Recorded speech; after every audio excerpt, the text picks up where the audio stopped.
All right, welcome to the AM show. Let's get into the Matters Rising segment, but let's start with what the papers are reporting this morning. And my brother, Zaato, is today doing the smart work for us. Hi, good morning. Yeah, good morning, Race. And of course, so much is happening as far as the newspapers are concerned, and we get to start with the Daily Graphic. And on the front page, at the very top, you see reset mining sector with local content. That very conference started yesterday, and of course it was live on JoyNews. Yes. And it will continue today. And it's happening in the Oyo City. Yeah. Second Takrade, Western region. So there's been some major conversations going on in the mining sector. But of course, the big news from yesterday had to do with the Chief Justice, of course, reported there. CJ dismisses petitions against EC Chair and the Special Prosecutor. And of course, the Chief Justice says that they found no prima facie case in the petitions that were brought against the EC Chair and, of course, the Special Prosecutor. And there's been a lot of reaction to this, And I understand some of the petitioners says, well, it's not going to be the end of the matter. We'll see where they can go from there. But the President, of course, has dismissed the petition based on that. But this reset mining sector, I hope it goes beyond just the talk. To action. Yeah. Because we've had conferences and conferences, really, beyond the conferences, what is there? Yeah. What blueprint are we able to develop? And when we develop those blueprints, what happens to implementation? Because that's our bane in this country. Yeah. We have all the beautiful speeches, beautiful programs, we have beautiful documents, but when it comes to action, that's where we lack. And I think one of the things the President mentioned was that in the next 5 years, he's hoping that we wouldn't, what do you call it, export the ore. At least we can process it within the next 5 years. Well, in the Daily Guide, you also have CJ reject petitions for AC bosses and SP removal is also captured there. Then also government to register churches. That's an interesting development. Of course, we'll follow that and see. But also, the MPP sets guidelines for internal elections, and Mamprobi Polyclinic baby thief arrested. This was an interesting issue that happened in the course of it. And interesting, I'm sure you're going to touch on it in the course of the discussion. Then survivors airlifted home, 8 victims buried. That's their Burkina Faso terrorist attack. Of course, that will also be discussed extensively on the review today. Then on the BFT, you also have DDP coupon payment hit 56 billion after settlement. So 10 billion Ghana cedis was released earlier this week. And you also have we must move beyond raw minerals. Of course, the President speaking at the local content summit by the Ministry of Lands there. And also a few other lower interest rates to test bank profitability. That's also captured there on the BFT. And at the back of it, you have Decan Center archives over 70 million historical records digitally, and of course that's really good. That's a good one there, especially when it's led by a young person like you and I who's doing that marvelous job. That's massive. Then on the east side newspaper, you've got Alban Bagban. He says Ghana needs a third political force. You know, which force is that going to be? Which force is that going to be? Which force is that going to be? But I'm sure Solomon also have an issue with that. Already they say they are the third force. So why is he saying that Ghana needs a third? Maybe he will make the argument that maybe Speaker is back in the United Party. Anyway, I'll find out from him. Well, Iran condemns United States and a few other things. Mahama consoles survivors of Burkina Faso terrorist attack at 37 military hospital is also captured there. And a few other ones here on the Finder newspaper. Is a policy rate called fall to 12.5% at next MPC meeting. And this means a lot, isn't it? This really means a lot. Then BOG banks measures to strengthen sector capacity and stronger primary balance signals physical gains. And also Commander Sugar Factory set for revival as government engages investors. This is Commander Sugar Factory has been in the news a number of times. It's come back again. It's come back again. We are waiting for when it will finally begin to operate. Then the overseer has no justice for Sal as Jane Mensah and deputies survive removal process. Interesting one there. And also Cocoa Board pays 237 million Ghana cedis to farmers for 50,000 tons as sector reforms deepen. So that news, of course, came up yesterday. Then MPP's internal election is also there. Then PBC reopens cocoa buying centers nationwide to restore confidence in cocoa sector. And of course, Forestry Commission is also in its activities, and the President Mahama visit to the victims of the Burkina Faso terrorist attack. Then, of course, this is the last one. The News Guide Africa has got real governance at play. Chief Justice dismisses petitions to remove EC heads and special prosecutor is also captured there. And you have Gold Board pauses regulatory arms to fast-track economic gains and reset must begin with us. Fifi Kwete urges NDC is also captured there. And a few other stories. Sports, Ghana Paralympic team triumphs with 4 medals at Dubai is also captured there. And MIDA calls on chiefs to free land for President Mahama's project is also in there. So, of course, the big one on all the front page of the newspapers has to do with the CJ's, verdict on the petition that was presented to him on the EC boss and, of course, the special prosecutor. So, Roger Brace, I'm sure you have a lot to talk about. Yeah. I have 4 strong men coming that I need to see how I can massage them and keep them under control. Else, we're not going to go anywhere. But thank you very much, my friend. Talking about Solomon. The one always running riot. Okay. So joining us today, we have Dr. Joshua Zaato. He's political scientist and policy analyst. We also have in the studio now Kamaldeen Abdullah. He is Deputy Director of Communications of the MPP. Solomon Owusu is Director for Communications of the United Party. Are they the third force? Or, as Speaker said, we need another third force? Good morning, gentlemen. Oh, good morning, Kojo. You know it, that the United Party is going to dislodge one of the duopolies. Oh, so you are not even the third force? If you are third, how are you going to get to the first? You don't believe in the third force. We are taking one of them. How will leave? For us to occupy the space. It's very important. No, but if you are third, you always be third. Before you take out the second, and go to first interview forever. So you will take one of them out. Okay. So you will take, but currently you are away. You say you will take. That means you have no ethics. We are now fighting. Everyone is fighting for that space. So but right now, your current position is what? We are in between. You are in between what? You will see it. Oh, I'm just saying, what's your current position? But you I'm just asking a very simple question. What's your current position? We are midpoint. Between what and what? Between the NDC and the MPP, we are right there. Around where? So inside. You are inside the APP. Okay. I agree. With some 30, So that's what? with some 31,000 people. Well, you that had millions. Are you the vice president or you are the president? So he's second. You that He is second. Okay, you that. No, he is second. Use your second position to go and occupy the vice presidential position. 31,000 people. Yes, he is second. Okay. He's agreeing that You he's use your second. millions to become the vice president of the land. Okay. It's as simple as that. So Solomon This said, morning you say you know. hold on, please. Solomon says they don't need to be the third force. They're actually gunning for... Gunning from where? But where are they now? That was the question. Don't tease Solomon this morning. I don't have a problem. He will be laughing at the wrong side of this path in 2028. We are all starting from ground zero. Point zero. Or you are going to start election 2028 with your 4 million votes. Everyone is starting from the point zero. No. What, you are already 4 million votes? Yes, in the bank, yes. Okay. That's why you say I can't pay. Yes. I see. Okay, no problem. I see. Thank you very much. Because there's something called data. No, it's important. There's something called polling data. And there's something called empirical evidence that shows that consistently these two political parties have a certain ceiling they hit in every election. That's not true. So you can start from there. All the constituencies that had independent candidates winning Yes.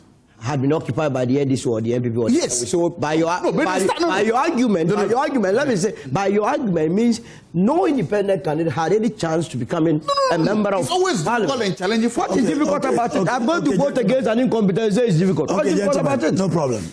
Okay. Based on this, we need to set our ground rules here. Fantastic. So when one is speaking, you don't interject unnecessarily. Absolutely. And you need to listen to me. Else I'll tell them to cut your mic off and you will not be part of the discussion. By the way, you look really nice, regally. Oh, yes.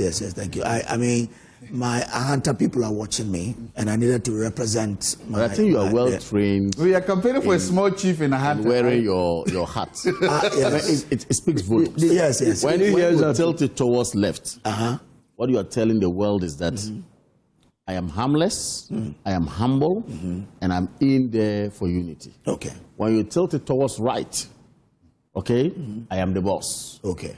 I'm the That's king of the village. Okay. When it goes up, no one is above you. Okay,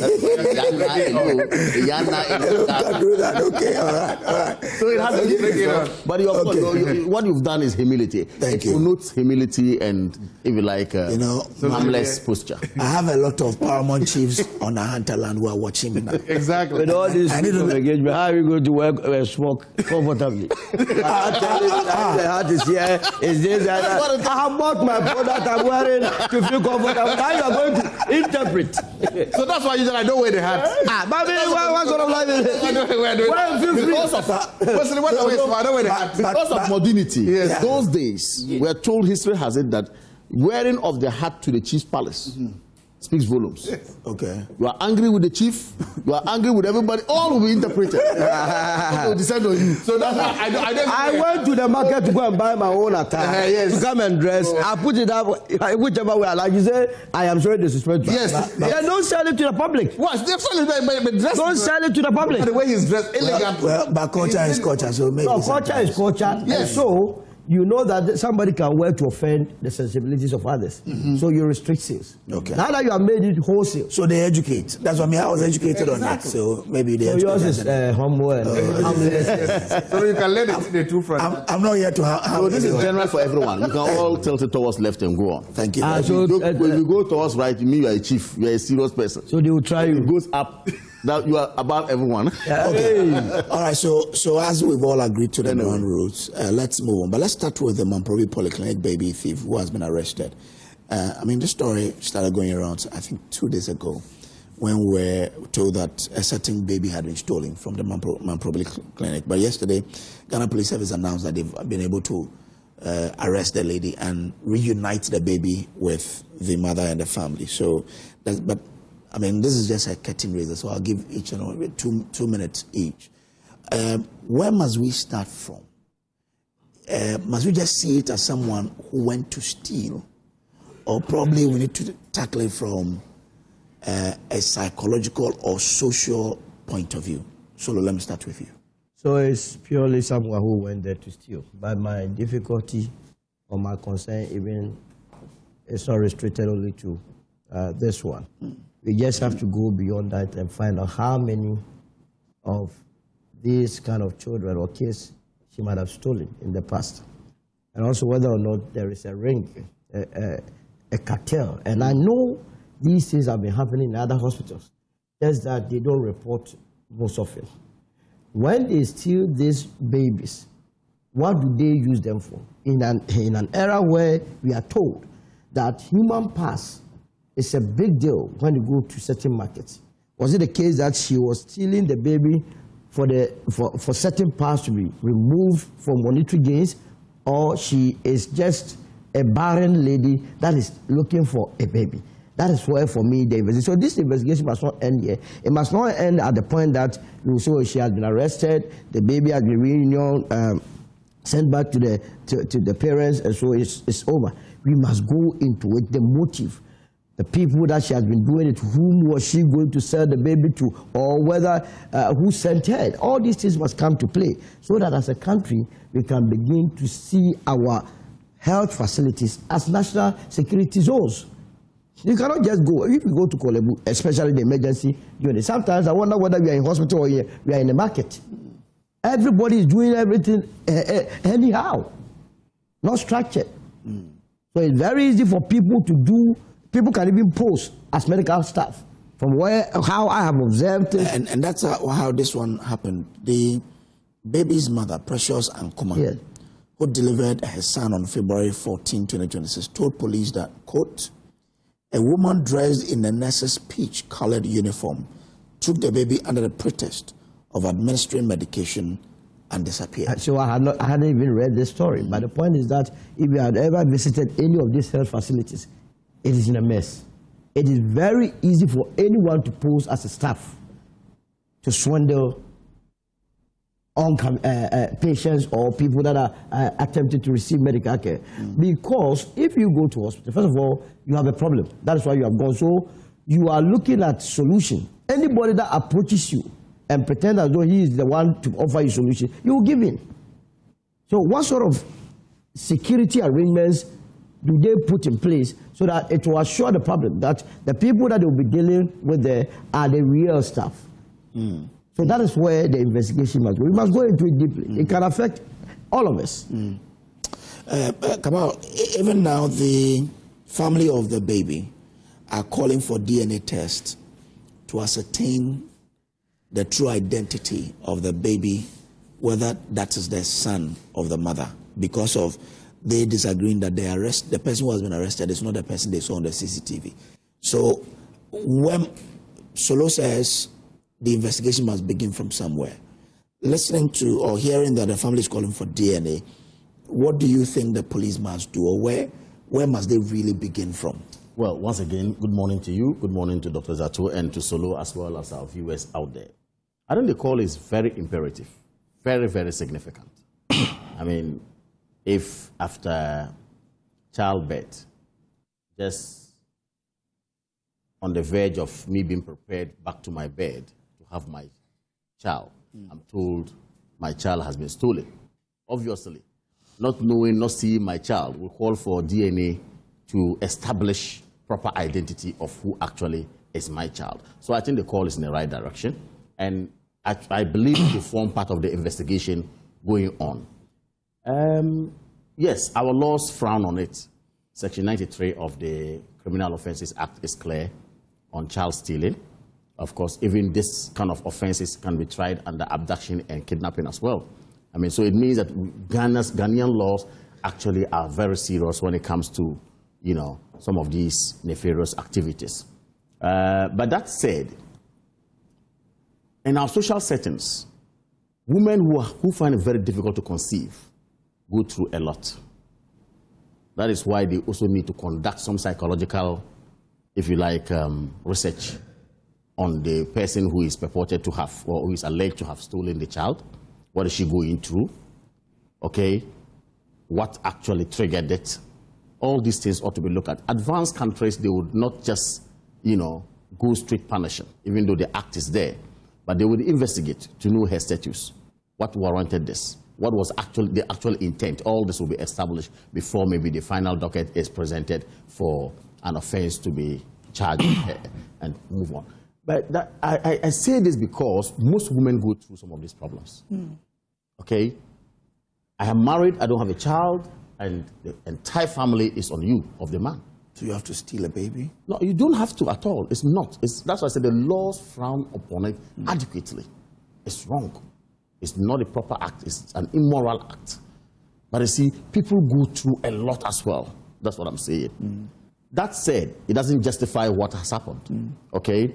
I also would have to move towards security of our hospitals, or security in our hospitals.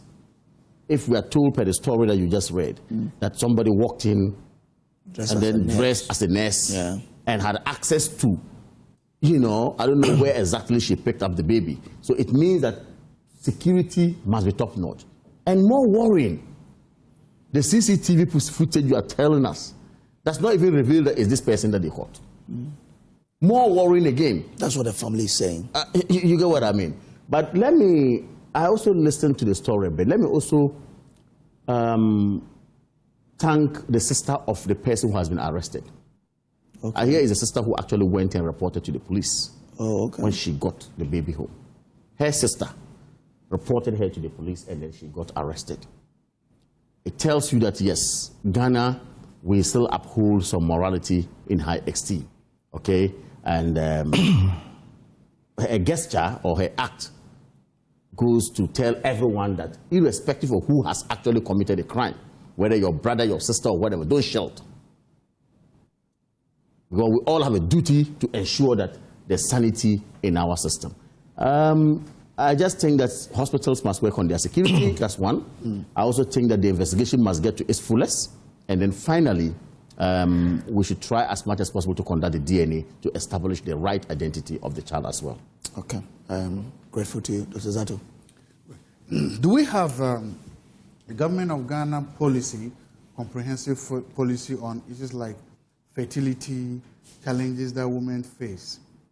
Do we have a policy that deals with questions about funding, support, both psychological, emotional, medical, financial support? Because the reality is that, especially women that are unable to conceive, a lot of them becomes victims of exploitation. They are exploited by pastors, we've seen that. They are exploited by, let me say, juju men, as you've said, we've seen that. They are exploited by some hospitals, some quacks, we've seen that all of a sudden.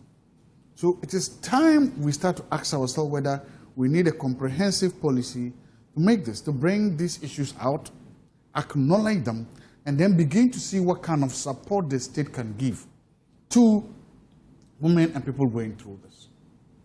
The others have talked about security, yes. Somewhere last year, there was a major security breach incident at Rich Hospital. Remember, somebody went there, there was some destructions and stuff like that. The health minister promised that they were going to improve security at places. If you go anywhere, if you go outside this country and you go to any medical facility, health facility, that is where you know where security is. That is where you know it's not even enough for you to be a nurse, to wear a uniform, a doctor. Sometimes you still need either your fingerprints or your facial recognitions or cards to move in, the number of cards. And the more sensitive the place is, the more difficult it is to enter there. Because I've witnessed these things before, especially if you go to any of the, let me say, labor or delivery wards outside this country. In fact, the security loopholes you jump through before you get there become massive. We need to do that. But I'm also happy that we are saying that yes, both of them are victims. The woman who took the baby is a victim. The mother is a serious victim. Both of them will need a lot of psychological and emotional counsel and support to help them go through this. The family. How could a thief be a victim? That's what I'm saying. Events and circumstances drove them there. And that somebody made a point, Solomon made a point that I agree with. We need to investigate to understand. One, is it just a simple case that she couldn't have a child, she was looking for a child?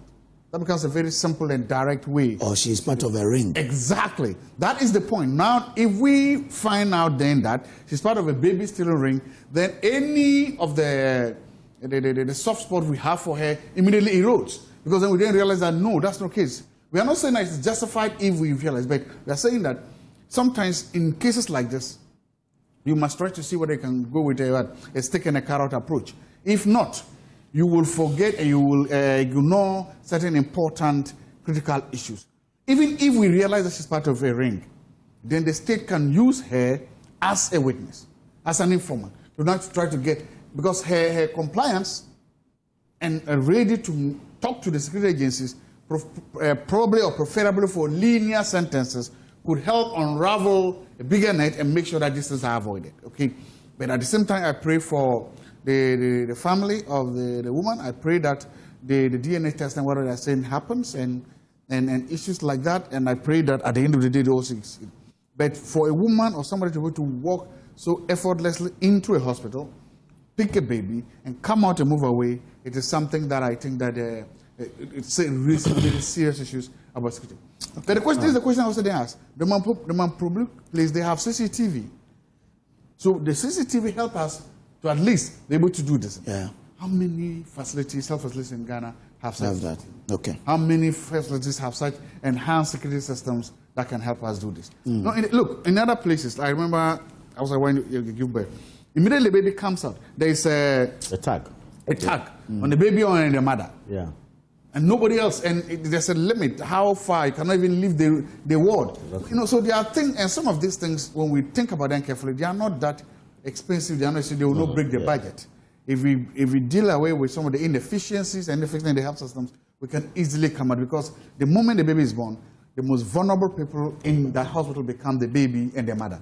We need to protect them, and we need to do something better. Okay, all right. Thank you very much, gentlemen. Let's then delve into our main issues and start from the no case to answer.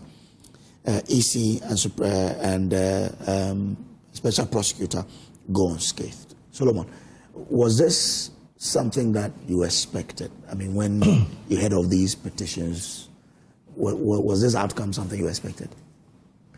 Well, it's a yes and a no. Okay.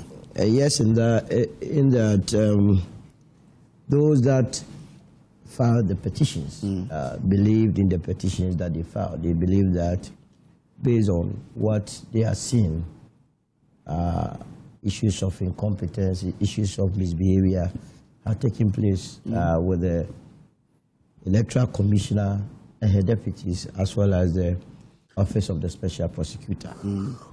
And so to that extent, they were expectant that they will be removed from office.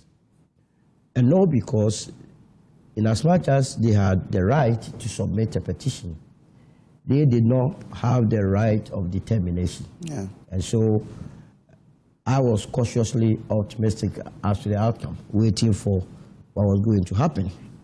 Now, the Chief Justice has come out with his view that having perused the entire petitions, 7 against the EC and her deputies and 3 against the OSP, there is no issue or question to be answered. Whom am I? Because you see, every citizen of this country is supposed to go by this constitution. We are governed by this constitution. It is the reason why I had an issue with those that were questioning the processes that led to the removal of the Chief Justice, Justice Tokono. Because if you are going to go through Article 146 and juxtapose it to what happened to her, then I would be very difficult. It would be difficult for me to accept what those that were criticizing the process had. Due process had been followed. Petition was submitted to the president. The president, in consultation with the Chief Council of State, establishes a prima facie. The matter is then, a committee is then formed. The accused has an opportunity of being represented by her lawyers, counsel. She went there with 4 lawyers. Evidences to the tune of 10,000 were submitted. At the end of the day, the committee came to a conclusion that there had been incompetence, there had been misbehavior, and so she has to be removed. That is what the Constitution says. Now, in the case of the EC and the OSP, it says any Ghanaian that feels aggrieved or feels that there is incompetence, there is what? Misbehavior by any of these people, or whether be it EC or OSP, what you have to do is to submit a petition to the president. Now, when you submit the petition to the president, all that the president has to do is to, as it were, forward the petition to who? The Chief Justice. Now, it is the prerogative of the Chief Justice to determine whether or not there is an issue or there is a case to answer. If the Chief Justice had done otherwise, in this case had said that yes, there are issues to be tried or further investigated, he would have gone ahead to set up a committee comprising of 3 justices. Now he says no, there is no issue or question to answer. So it ends there. It ends there.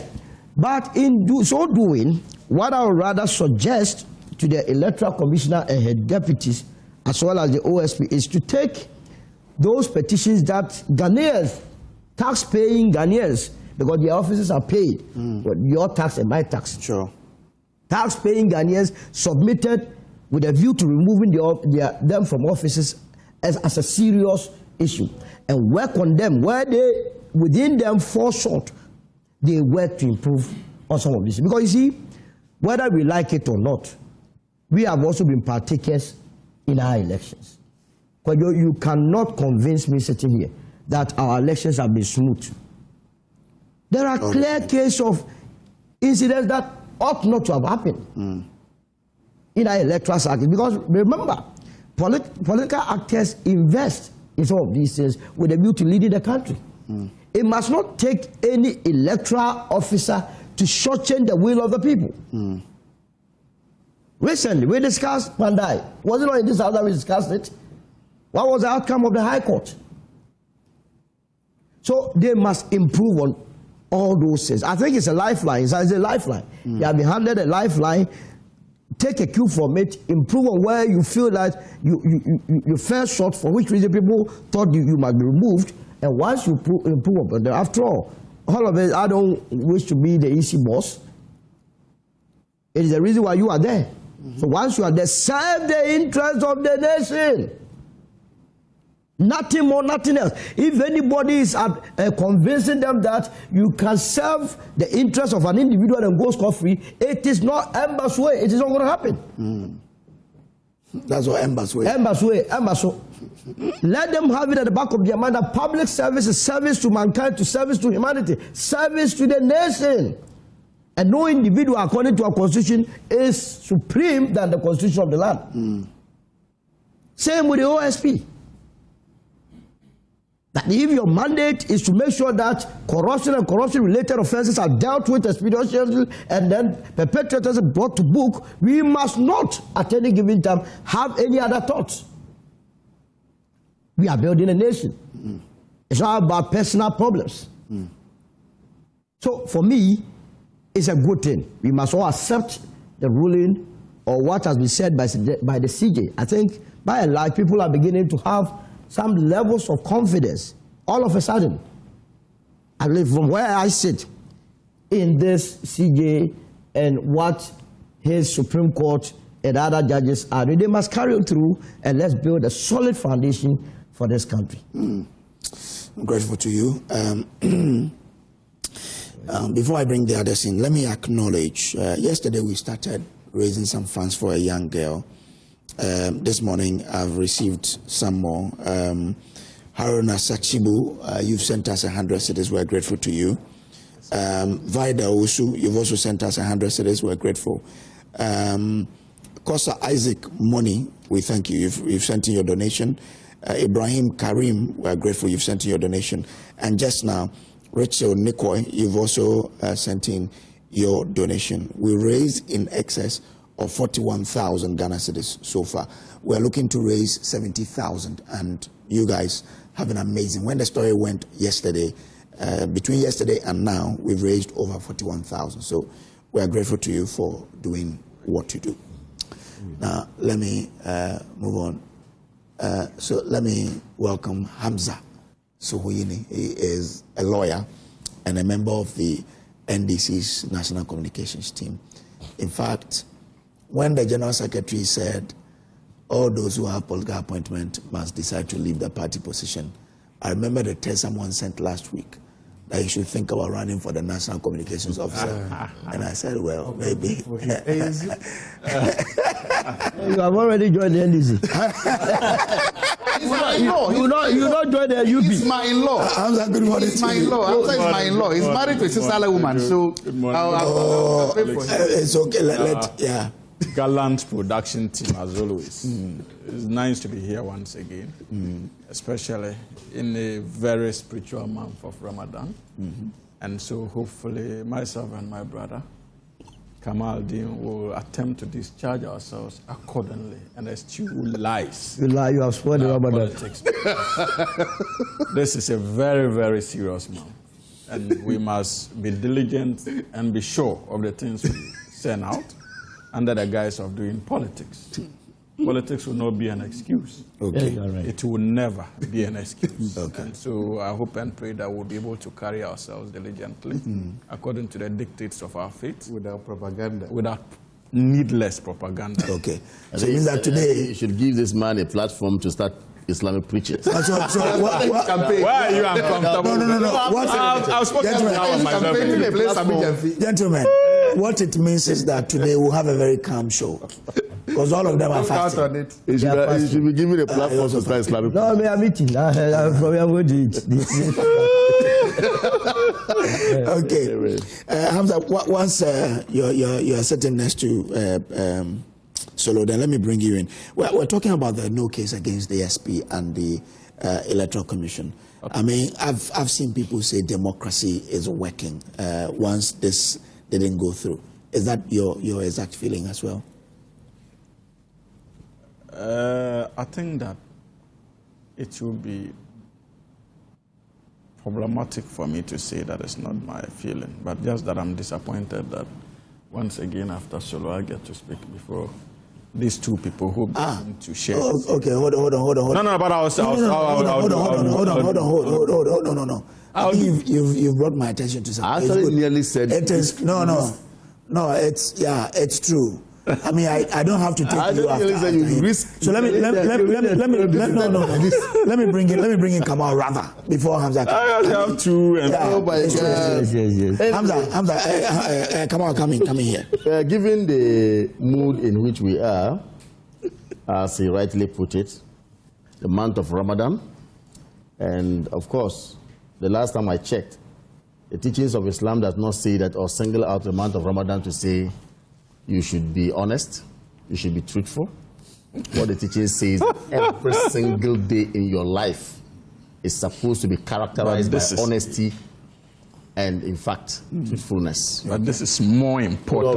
With all respect. I mean, that's what it says. It's a forgiving man. That's what it says. So, that said, is there a case of cherry picking? I'm giving you 5 minutes on this. Yes, of course. Yeah. Is there a case of cherry picking or selective application of the law here when it comes to Article 146 of the Constitution? It's a question somebody would ask.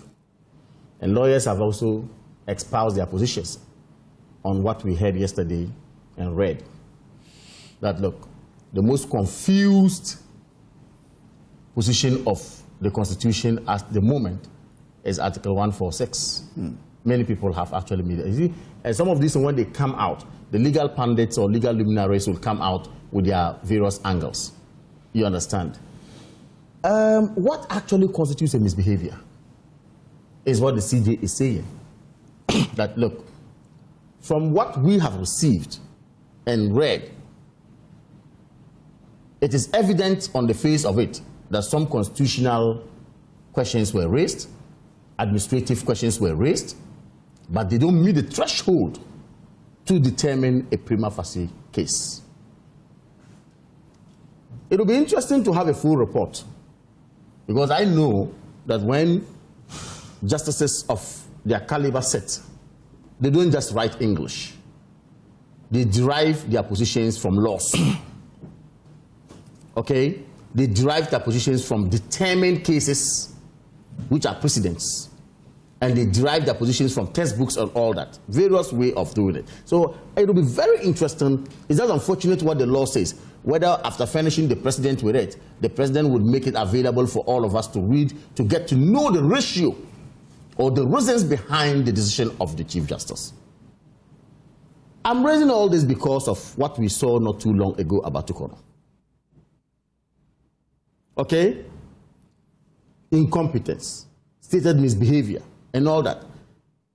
But if you read one of the paragraphs of the green letter that emanated from the Jubilee House, it says, while the allegations raise serious constitutional and administrative questions, they do not, on their face, meet the threshold required for a prima facie determination of stated misbehavior or incompetence, warranting that a committee be set up to inquire into the petition.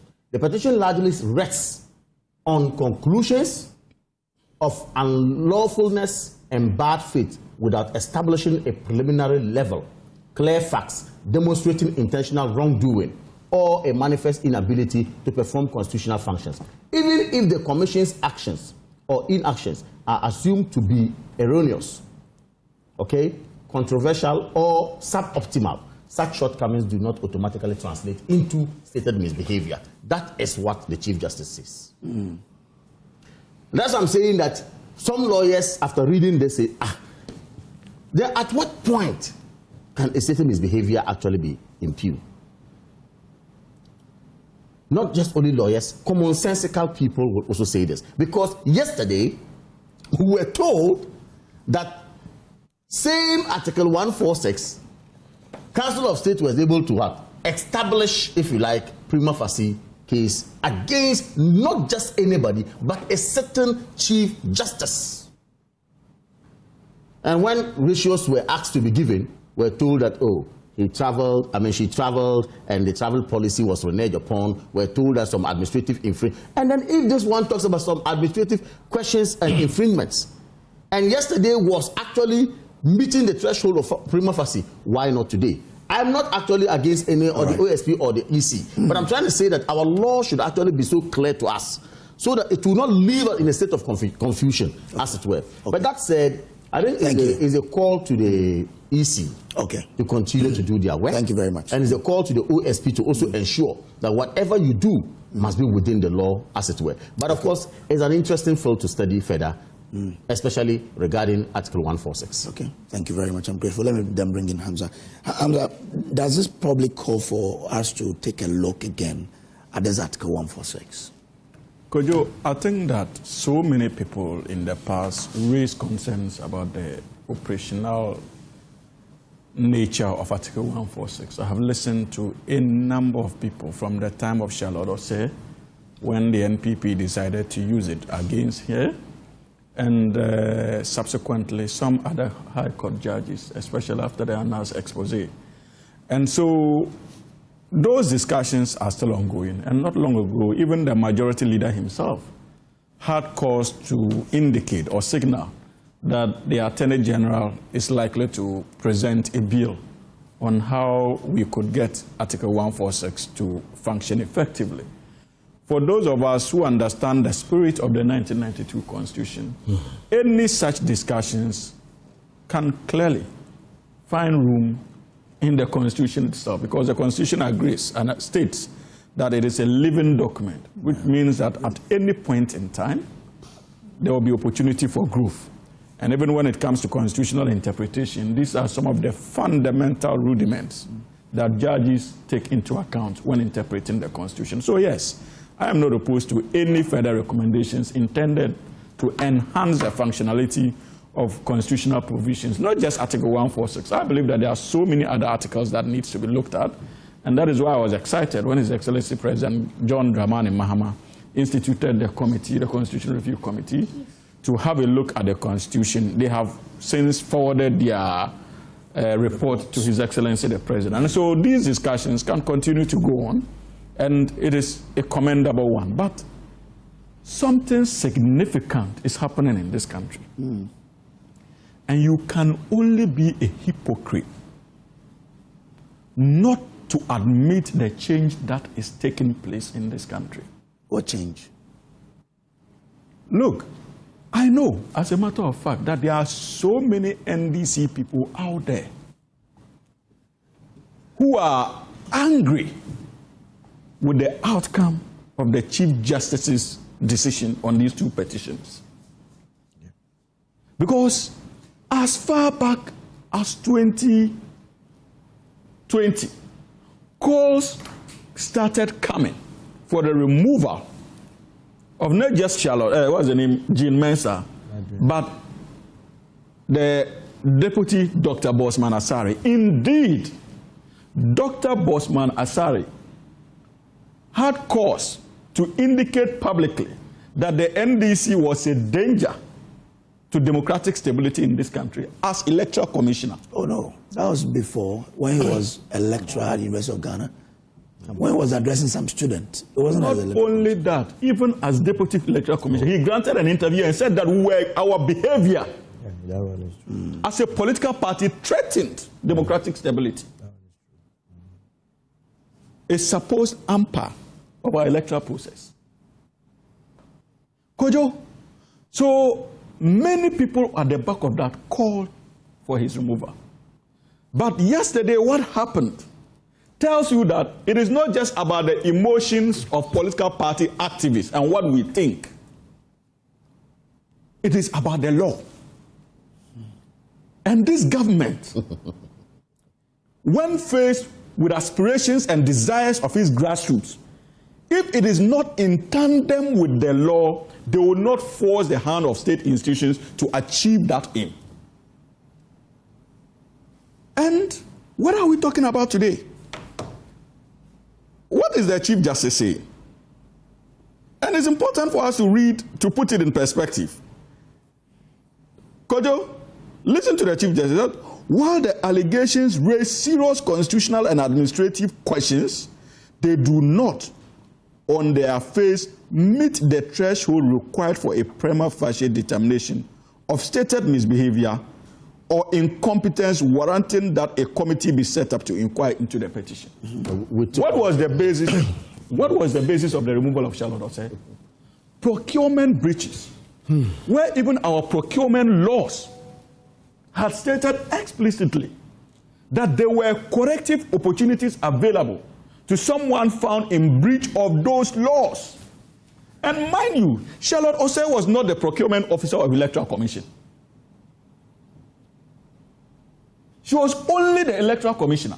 And when they raised those issues, the NDC's position was that, look, this does not constitute enough grounds for us to remove Charlotte Osei, unless, of course, the decision was driven by partisan considerations. And that's why we're convinced that those decisions were driven by partisan considerations. I remember of the petitions that were brought and the 5 point.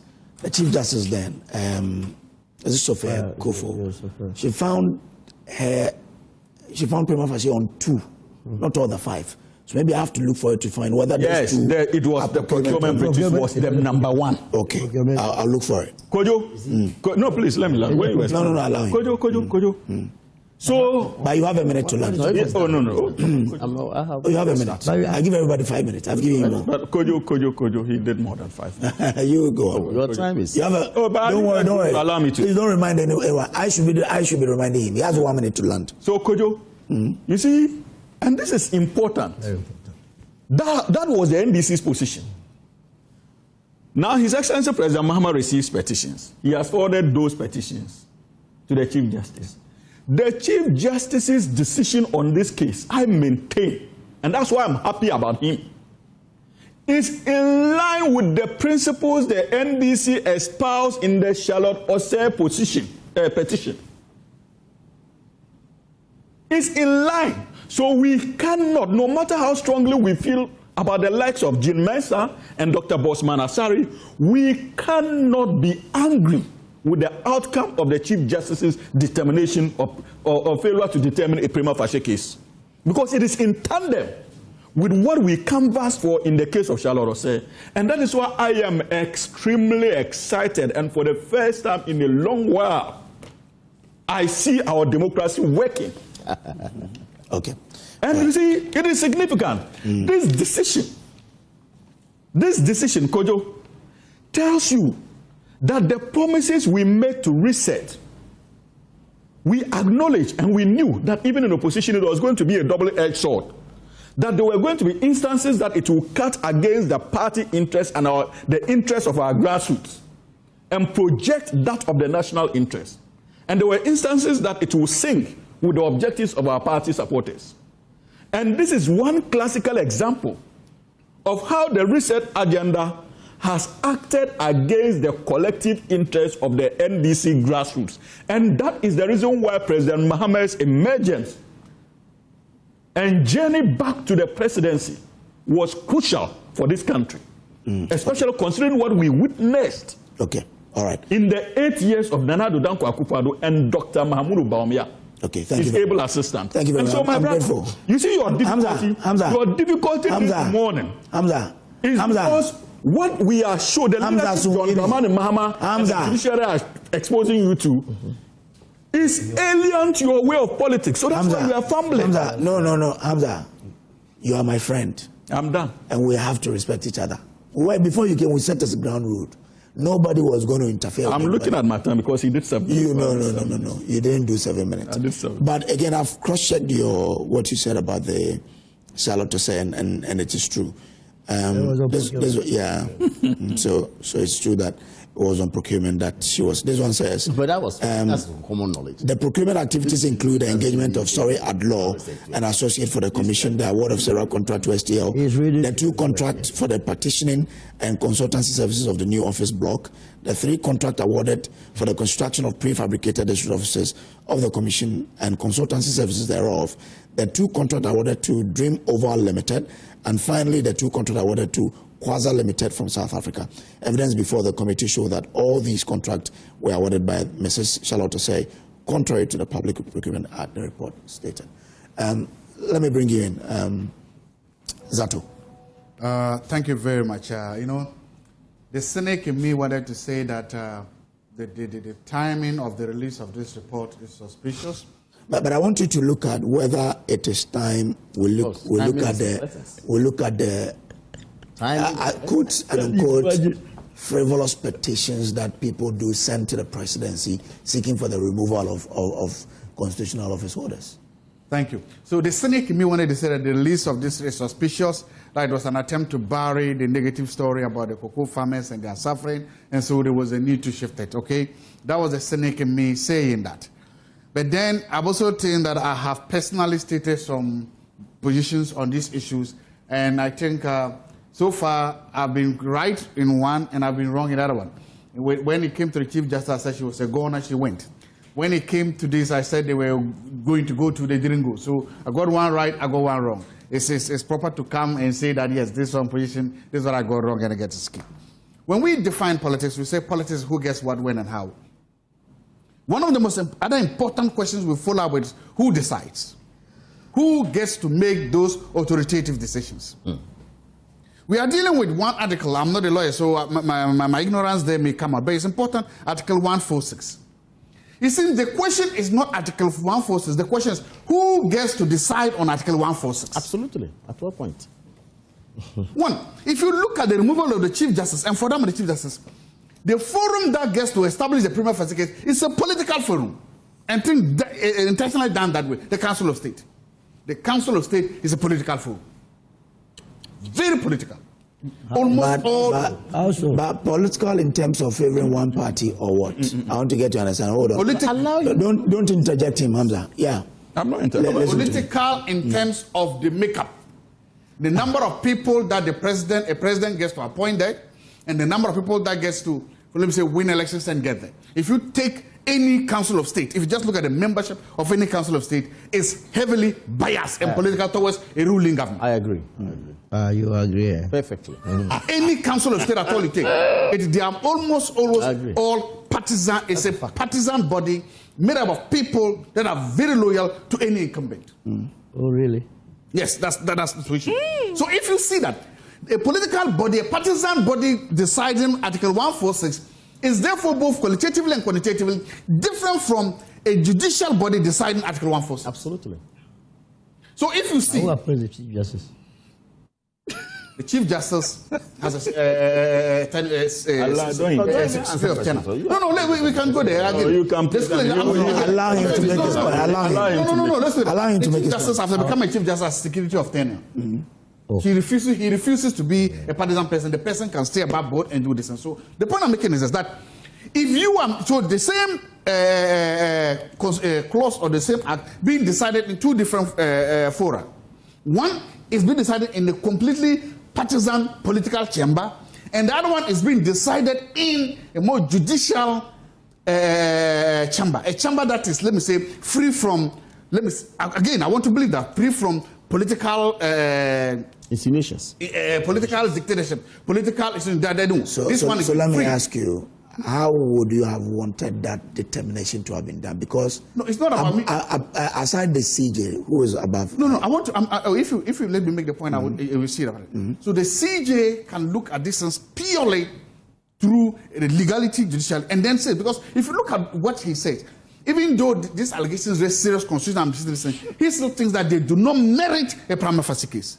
But in the case of the Chief Justice and in that political arena, these things warranted, or these things rose up to the position of what? Prima facie case. Which things? Oh, the administrative and in the case of the Chief Justice. I'm taking this broadly. That's where I'm looking at it. I'm looking at the political perspective. But are the instances the same? No, they are similar. Similar. I'm not saying that they are similar. Okay. Similar in the case that in the case of the Chief Justice, it was about per diem. There was something about per diem and there were other issues.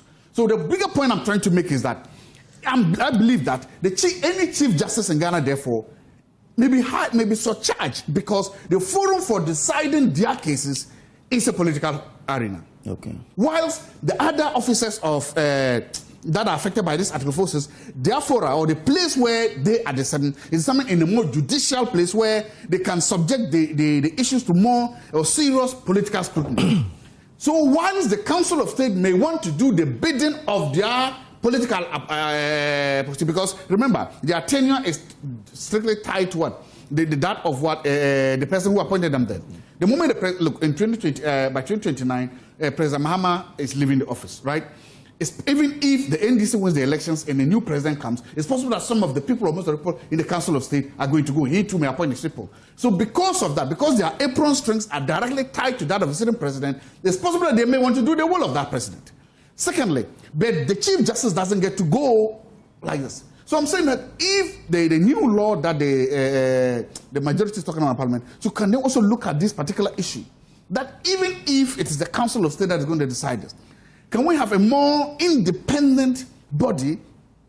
I don't know whether within the Council of State that is not again very partisan. That is not again directly under or who do not take their direct distance from the presidency in doing it. Because I believe that if we do that, then we'll be protected. But for now, looking at the makeup of the bodies that decide this things, every Chief Justice then becomes very vulnerable. Precisely because of the partisan nature of the Council of State. Okay, I'm grateful to you. Solomon, with you. My time is up. I'll come to you again so you can reserve that. So how do we cure this? You know, as he says, someone's fate has been decided upon by people in the Council of State. Another person has been decided upon by the CJ. What must we do to get it right? So first of all, in terms of which one could have even gotten it right, which one was more fair, you would say that the removal of the Chief Justice, because you see, with the Council of State, you are talking about 31 members. Some elected, some appointed. Yes. And these are people that we revere in society. Now you cannot just say that you put all of them in a room and ship them in line. Now look, this is the agenda to remove this personality. Mind you, the former Chief Justice could have even family members among them. We marry amongst ourselves in this country. We attend the same. And remember, a member of that Council of State, the former Chief Justice Sophia Akufu, as a matter of fact, testified on behalf of Tokono in that case. I even said I was going to petition for a removal from the Council of State. Why were you going to do that? Because she was part of the decision making.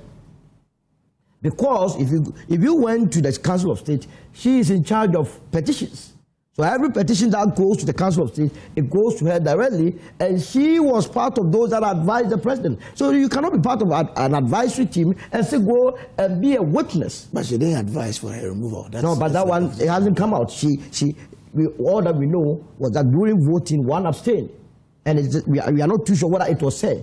And even if it was her, it makes it very dangerous. Because if your conviction was that what was happening was wrong, I believe that you vote against it, not to abstain.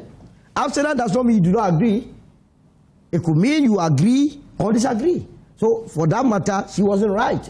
But what I'm saying is that 31 members sitting with the president, taking a decision on whether or not to establish a committee, vis-a-vis one person. And he was talking about one being political institution, the other. Who appoints the Chief Justice? It's not the president. The president is a political being who appoints.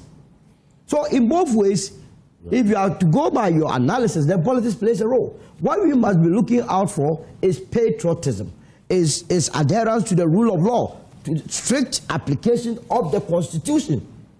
Because whoever you appoint to a position, our party has suggested that the Council of State, as it is now, we can improve upon it by coming up with a second chamber. And that second chamber will play a supervisory role on the legislature. And that certain appointments, be it the Chief Justice, be it the IGP, be it the Chief of Defense Staff, must be run by the second chamber. They must be the stamping authority. So that we take some of the powers that the president has. But these are some of the matters that we submitted to the Constitutional Review Committee. But in terms of that, what has happened, I don't see anything wrong with it. You see, they talk of the case as though there was no proper petition. If you read Daniel Ofori's petition, he was very clear. He raised 21 issues of incompetence. You understand? How can you come and sit here as a political party that wants to assure the people of this country that, given the opportunity, you will protect our purse? And you know that a certain Chief Justice decided to do otherwise with our funds. And you say it's a triviality? Hey, then what are you going to do with that money? Look, it may be a hard decision, but we are building a nation. You cannot just tell me that funds meant for an institution, people that are supposed to travel, they do so, and the person that is supposed to lead our justice system, their decision, it sends people to Isawam. Their decisions. People who go and steal plantain, that alone leads them to Isawam. Okay. All right. Because for them, you must be living above reproach. And that person cannot do otherwise. And you will come and tell me that then we must go over. No, we cannot be picking and choosing. Okay. All right. Thank you very much. I'm grateful. But I want us to address the issue of how to deal with petitions.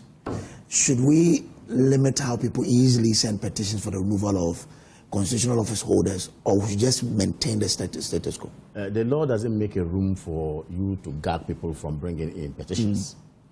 What the law makes room for is for you to peruse those petitions and establish whether they are frivolous or otherwise. Okay. Okay? So, I mean, gagging somebody would actually be... So there's no need for us to look at that. But however, when the petitions come, you look into them. You see, my problem is that when I was making my submission, I said lawyers, of course, my brother inclusive, some lawyers have actually come out to state their position on provisions of Article 146. More so after this decision by the CJ. You see, and I want to associate myself with Zaato's argument. The forums matter. If you listened to me earlier, I said that justices of the Superior Court do not just write English. They derive their inspiration, their positions from the law. Okay? And Zaato makes a very profound argument here. Who constitutes, or who are those who constitute the Council of State? So a number of them, trust me, are very political. And that's a fact. All of them. And that's a fact. All of them.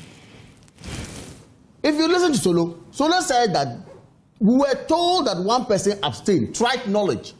The former Chief Justice abstained. We don't know for a fact. Please. We don't know for a fact. We can infer. Papa, you have to. We can Okay, infer. he says infer. We can What infer. infer? No, you can't infer when you don't Well, understand. Even It was a secret ballot. It's fine. my That's brother. fine. Let's And go. abstaining is not a crime. Who said It is my right to say I would vote or I will not vote on a matter. Nobody said that. Please, I'm not saying it's a crime. I'm only telling you that what she did or what she's purported to have done wasn't actually a crime.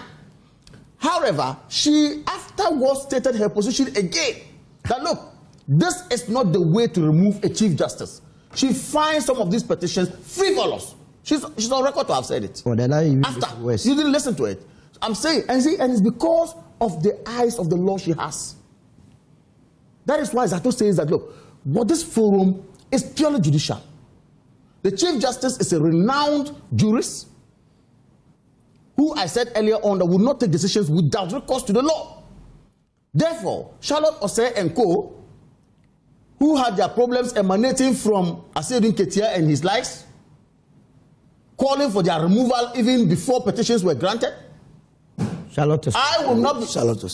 I say Charlotte Osei. You see, when Mensah. it's the month of Ramadan. And co., okay, who had their problems, okay, as a result of Asiedu Nketia and his likes, calling for their removal. Okay? And it getting to a judicial position where the Chief Justice had to look at it and juxtapose those things before with the law. If you listen to Hamza said, look, it's not about emotions, my brothers in NDC. Your emotions shelve it. It's about the law. I am happy. It's an evolving democracy. Some of these will come up. But let us be able to identify the major problem. In this case, that provision of 146. At what point is the threshold met on incompetence or misbehavior or administrative? This is the major point we have to look at. Okay. Okay? But you see, what to end with? What we are seeing today is the power play in NDC. Baba Jamal is suffering because of some linkages he has with some people. Muntaka is being attacked because of what? Their own problems. If it emanated from Aseudin Ketia and the rest, and political decision ought to be taken, he will not get advantage. That's the politics of the day. I am saying the forum. How is this related to? It's very much related. Very much related. We are doing politics. He understands it. Maybe he also understands it. I am saying it's very much related. Politics. It's a lot of politics. If Aseudin Ketia and his lives will be served with some credit, they will not be served. More so when the forum that we are talking about matters. For me, I am saying that yes, the law is the law, however, but if you also look at it politically, they will not let anyone gain advantage at the end of the day. All right. Thank you very much. Hamza. I hope I'll get unfettered time. 5 minutes. No, he did more than that. He started 14. I never did 5 He started 14. I never even did 5 minutes. He started 14. He started 14 hours. But I have my time. No, you see, I was holding the time. He started 14. Go and talk about the He didn't start 14. He started 14. I watched it. No, he didn't start 14. I watched I was also watching. Hamza, why? I control the time. I'm saying that quiet, but 5 he didn't minutes. start at 14. It was 5 minutes. He started 14. 5 minutes. No. You won't do more than 5, Hamza. As for that, you won't get it. So if you say, and let the viewers know that this is your time. Everybody gets 5 minutes. No, because I was did holding not the do time. more than 5. I was Yes, also yes, Let me. Can I respond? Are you always protesting? Oh, yeah. First of all, because I'm dealing with two NPP people on the panel, so I have to protest. First of all, Council of State is being accused of taking the shape of political parties. It is simply a case of failure of being partisan, political. It is simply a failure to appreciate the historical evolution of the role of the Council of State. And even if you go into the Constitution and look at the rationale behind the creation of the Council of State, it was meant to be a bipartisan body where decisions would be taken in the interest of the nation. And that point is important. And out of the about 31 people appointed, the president only, in consultation with the parliament, appoints 14. So what that tells you is that those who are elected still have power when it comes to decisions at that level, regardless of the presidential appointments. Because if there's 17 or so of them take a decision, there's no way those who have leanings with the political regime would have their way. Because it's elective. So it is important for us to create that distinction. But as to whether or not it is a body we need to look at once again, maybe, like I said, it is open to further discussions. And my two brothers says that the fora is important. The fora is important. But in creating that, making that point, they ended up comparing apples with oranges. And I'll demonstrate to you why. First of all, the fora for the removal of Charlotte Osei was the Chief Justice. Absolutely. Yes. So you can. But that's what the law says. Yes. And so you can only understand this decision of establishment of a prima facie case or not when you compare it to a similar fora that they used in the past, and that is the same Chief Justice. You cannot compare this fora to that of the Council of State that is mandated to do a different thing. So we can test the efficacy now of Article 146 in relation to how it is applied in the case of the Electoral Commissioner, the Special Prosecutor. In relation, you can only test that when you compare it to what happened in the past. So that fora, the Chief Justice's fora, doesn't deal with the removal of a Chief Justice. It deals with the removal of a High Court judge or a Superior Court judge, and that of what? People like the Electoral Commissioner. So what was the standard? So when they had that fora, when they were using that fora, how did they use that fora in the case of Charlotte Osei? That should be the test case. How did our friends in the MPP use it? Today we have used it in a way that they feel commendable. Even Dr. Zaato has said that he got it wrong. Because you know why he got it wrong? He was measuring the NDC with the yardstick of the MPP. And if the MPP went on a partisan pursuit, his agenda, his thinking was that this is the time for the NDC to pay back. So they will also remove the electoral commissioner. But he was disappointed because we applied the law as it should be applied. Again, on the same issue of Fora, my brother, Kojo, my brother says, oh, now that this issue has happened, the Chief Justice was removed anyhow. Look at the issues. It is not for nothing that the Constitution gave that mandate to the Council of State, because it appreciates that when it comes to the removal of a Chief Justice, it is not just legal issues.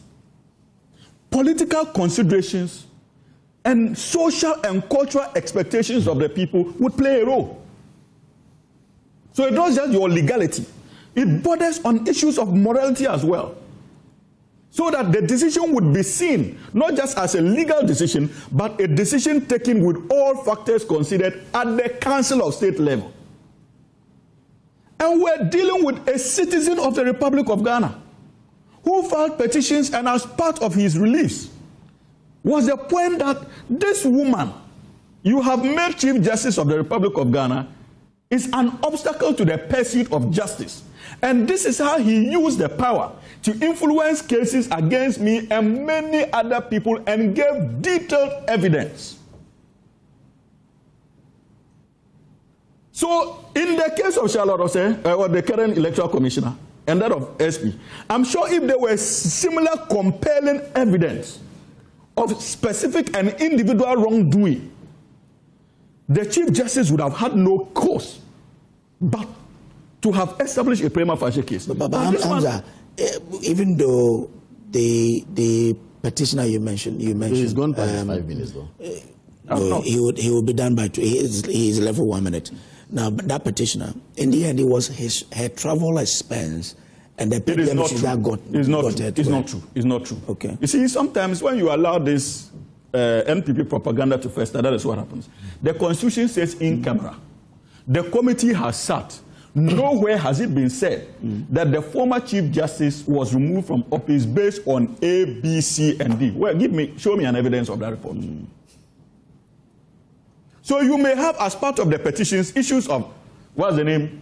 Traveling expenses. Yeah, but seated here, until the report is made public, you cannot sit here and conveniently conclude that because it was part of it, it was the reason why she was removed. Okay. And that's why I'm telling you that the gentleman gave compelling evidence. How did you of interference? If you say we didn't know, how did you know? But the petition was published. That same petition that talks about the travel issues is the same petition that contains. And mind you, it was not one petition. I'm telling you that we cannot sit here. So I'm telling you that it could be possible that the decision to establish a prima facie by the Council of State was occasioned on the basis of that compelling evidence given about interference. That's why I gave the basis.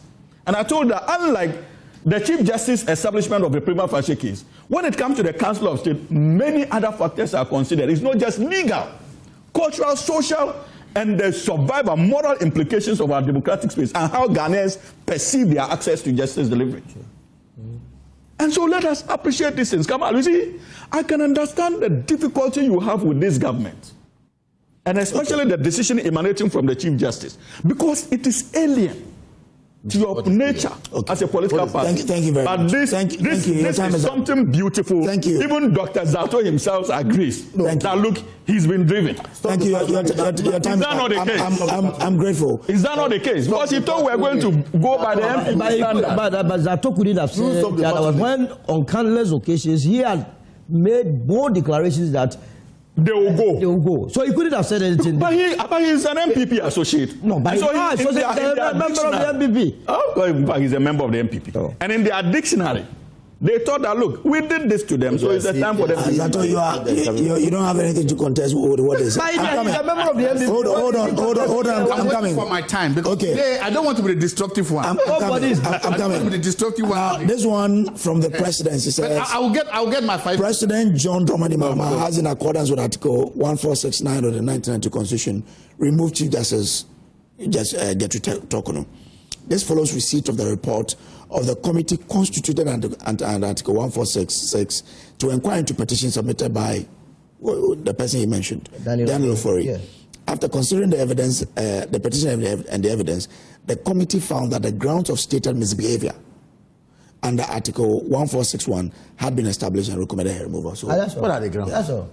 Today we are told Misbehavior. Misbehavior is something. That's why the What do you want for Zaato, I want where the grounds that Then we are told constitutional questions are raised, administrative questions are raised, but yet they don't constitute what misbehavior. But you are comparing apples with mangoes. I mean, What do you mean? how can you say? I'm just giving you the two distinction. different petitions. You and- said Charlotte Assay matter was quite here. You know why? Why? But Charlotte Assay's case was clear on his fees.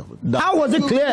How was it clear? You mentioned that there was a breach of a law. Which law? Procurement. Yeah, procurement. Yes. Yes. I told her she was not a procurement petition officer. has to do with the breach of a law. But you made And a law, no matter how little it is. So the law is the law. Breach it. The law is the law. Breach it. The law is the law. That forms part of a prima facie determination. That is what this one is telling you. you are- That you are it is blowing not hot enough. and cold here. What the Chief Justice? You have not read the Chief Justice's determination. She is telling you. The Chief Justice is telling you that In it's one not breath. enough. Yes. In one breath. Clearly. What you justified under Charlotte, she is telling you that look, Against what they did. the Electoral Commission may have conducted in a way that even you say deprived you don't people have their any- right to How long representation. Which Which is a breach of the constitution because it's their right to vote. She doesn't think that it is personal to such an extent committee also dealing that they should be with taken out. And they now Dealing with what? I don't think so. The Tokono matter I'm talking about. Dawa. I'm saying that not too long ago, we saw the Tokono matter Kamal, dealt with. can you Even let though different Zaato, form, Dr. but they Zaato come? established misbehavior. See, Dr. and Zaato, I'm advocating for you to But this respond, one rebut. is telling us Allow him to come. It's the time what of is the Dr. threshold? And he's making a new That's what I presentation. want to know. no. Okay. Dr. Zaato, Thank you very much. come with your rebuttal. Hold on. I have a lawyer who watches our show every day. Very well. Now, she says Solomon Owusu, hard guy. He cracks me up. Kudos to him. Unfortunately, I have to go to court, so I can't watch him. I hope he's returning tomorrow. And I said, no. So I wish you the best in your court deliveries. And the court system is working. It's working. So the point I'm making is that, and I think that so far we've established this, that look, So you are starting at 30, so that nobody takes I think me that in any future law that wants to look at this thing must then understand that any Chief Justice at all is already handicapped the moment you receive a petition. You are handicapped because the forum that will decide your fate is a highly partisan forum, highly charged forum. And I believe that it puts you at a complete disadvantage compared to other people, because those other people, the forum is different. It's the office of the Chief Justice. And I think that the Chief Justice can then apply higher legal and ethical standards like he did here. But can't the Chief Justice be influenced, if that's your argument? No, I'm making that the Chief Justice has more security of tenure than But the Chief Justice has been removed. Remember, I said that. So than the Council of State, and precisely because of that, and because of the fact that the Chief Justice has this more security of tenure, and at least is the one I should say knows the law far better or as much as anybody else, you are more protected there. That's the point I'm making. Good. I'm also looking at this, that there's something to that we've not looked at or we've not seen this, is how opaque that whole process is. So far, it was President Akufo-Addo who made public the proceedings of the Council of State in the earlier Charlotte Osei case.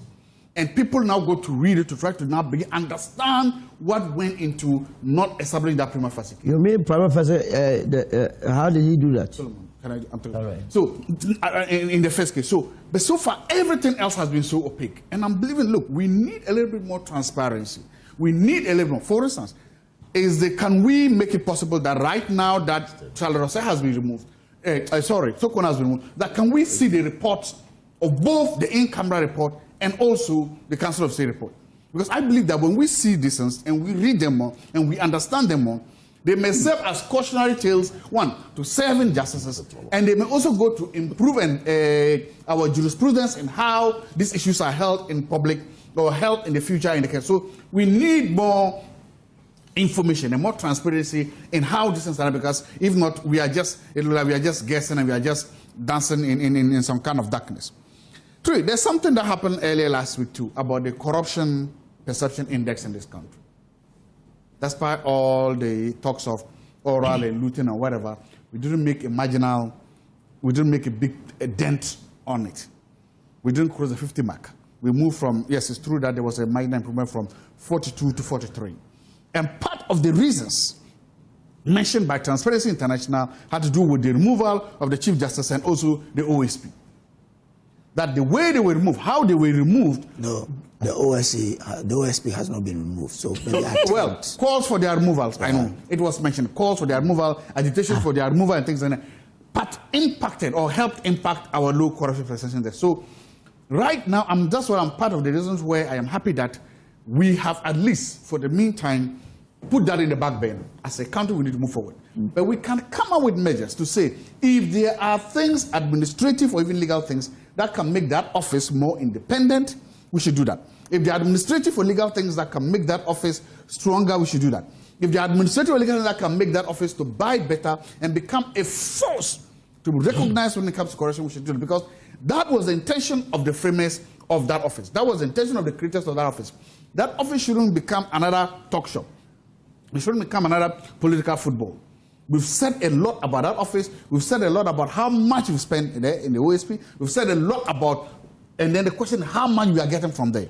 It's about time that now the OSP begins to now understand that we have restored hope and faith in that office. They've gotten it. The president has shut down any moves to the office. The Chief Justice, through these petitions, have now given them. It's now time that the OSP replies the good people of Ghana. It's now time that the office of the OSP now begins to tell us that the investment we are putting there are not going to waste. That, yes, they must begin to deliver. Okay. And they must begin to deliver value for money. And value for money here means that their anti-corruption activities, prosecutions, and procedures must now begin to convince Ghanaians that that office is worth a salt. Because if we don't do that, despite right now, you can say clearing everything that might have threatened them, then they are not being fair to themselves and to Ghanaians. And then later, it will not be the parliament that is coming after them. It will not be law that will come after them. It may be the streets coming after them. And when the streets are coming after them, it's difficult. So for me, questions about is the OSP relevant? Should it be relevant? Should become things of the past. The OSP can and should demonstrate to us that they are relevant, they are needed, and they need to do that right. Okay, all right. Grateful to you. So you supported the petitions to remove them, is it? Yes. But you had an issue with when the international transparency had of a moderator now. Oh, okay. Go ahead. Sometimes we are doing discussion. You are not here. You see everything on political lines. I just want to let you know that today I'm being a good boy. I just want to let you know. No, I just wanted to find out whether you agree with the Transparency International basing their decision on not rating Ghana high on the fact that, look, people attempted to remove the OSP. Mm-hmm. You understand? Yes. Did you agree with them on that score? No, it's valid. It was a valid point. It was a valid point that attempts to remove the pillars of the structures that are supposed to fight or protect corruption. You had an issue with the OSP as well. I'm saying that the report that says that attempts to remove the head of the judiciary and also to remove the head or abolish the office specifically established to fight corruption means that the foundations for fighting corruption in the country have been shaken. There's validity in that question. Zaato, do you know that even in court, when Hamza puts you in the witness box, you can choose not to answer his questions? Mm-hmm. I know, yes. No, don't worry. Sometimes I want to entertain the mischief of Solomon. I know that's where it was going. You know, yesterday his boss was having a lunch or dinner with J. Kufuor. He's going to beg to come back to the MPP. You know that, yes. Okay. Who is going to beg to come to the Okay, let's go. No.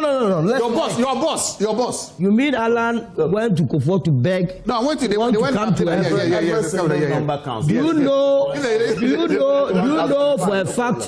know for a fact that J. Kufuor and Fedowari would also wish to join the United Party?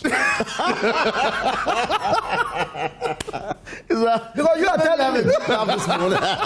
They are working members. Are they not members of the UP? They are part of the UP coalition.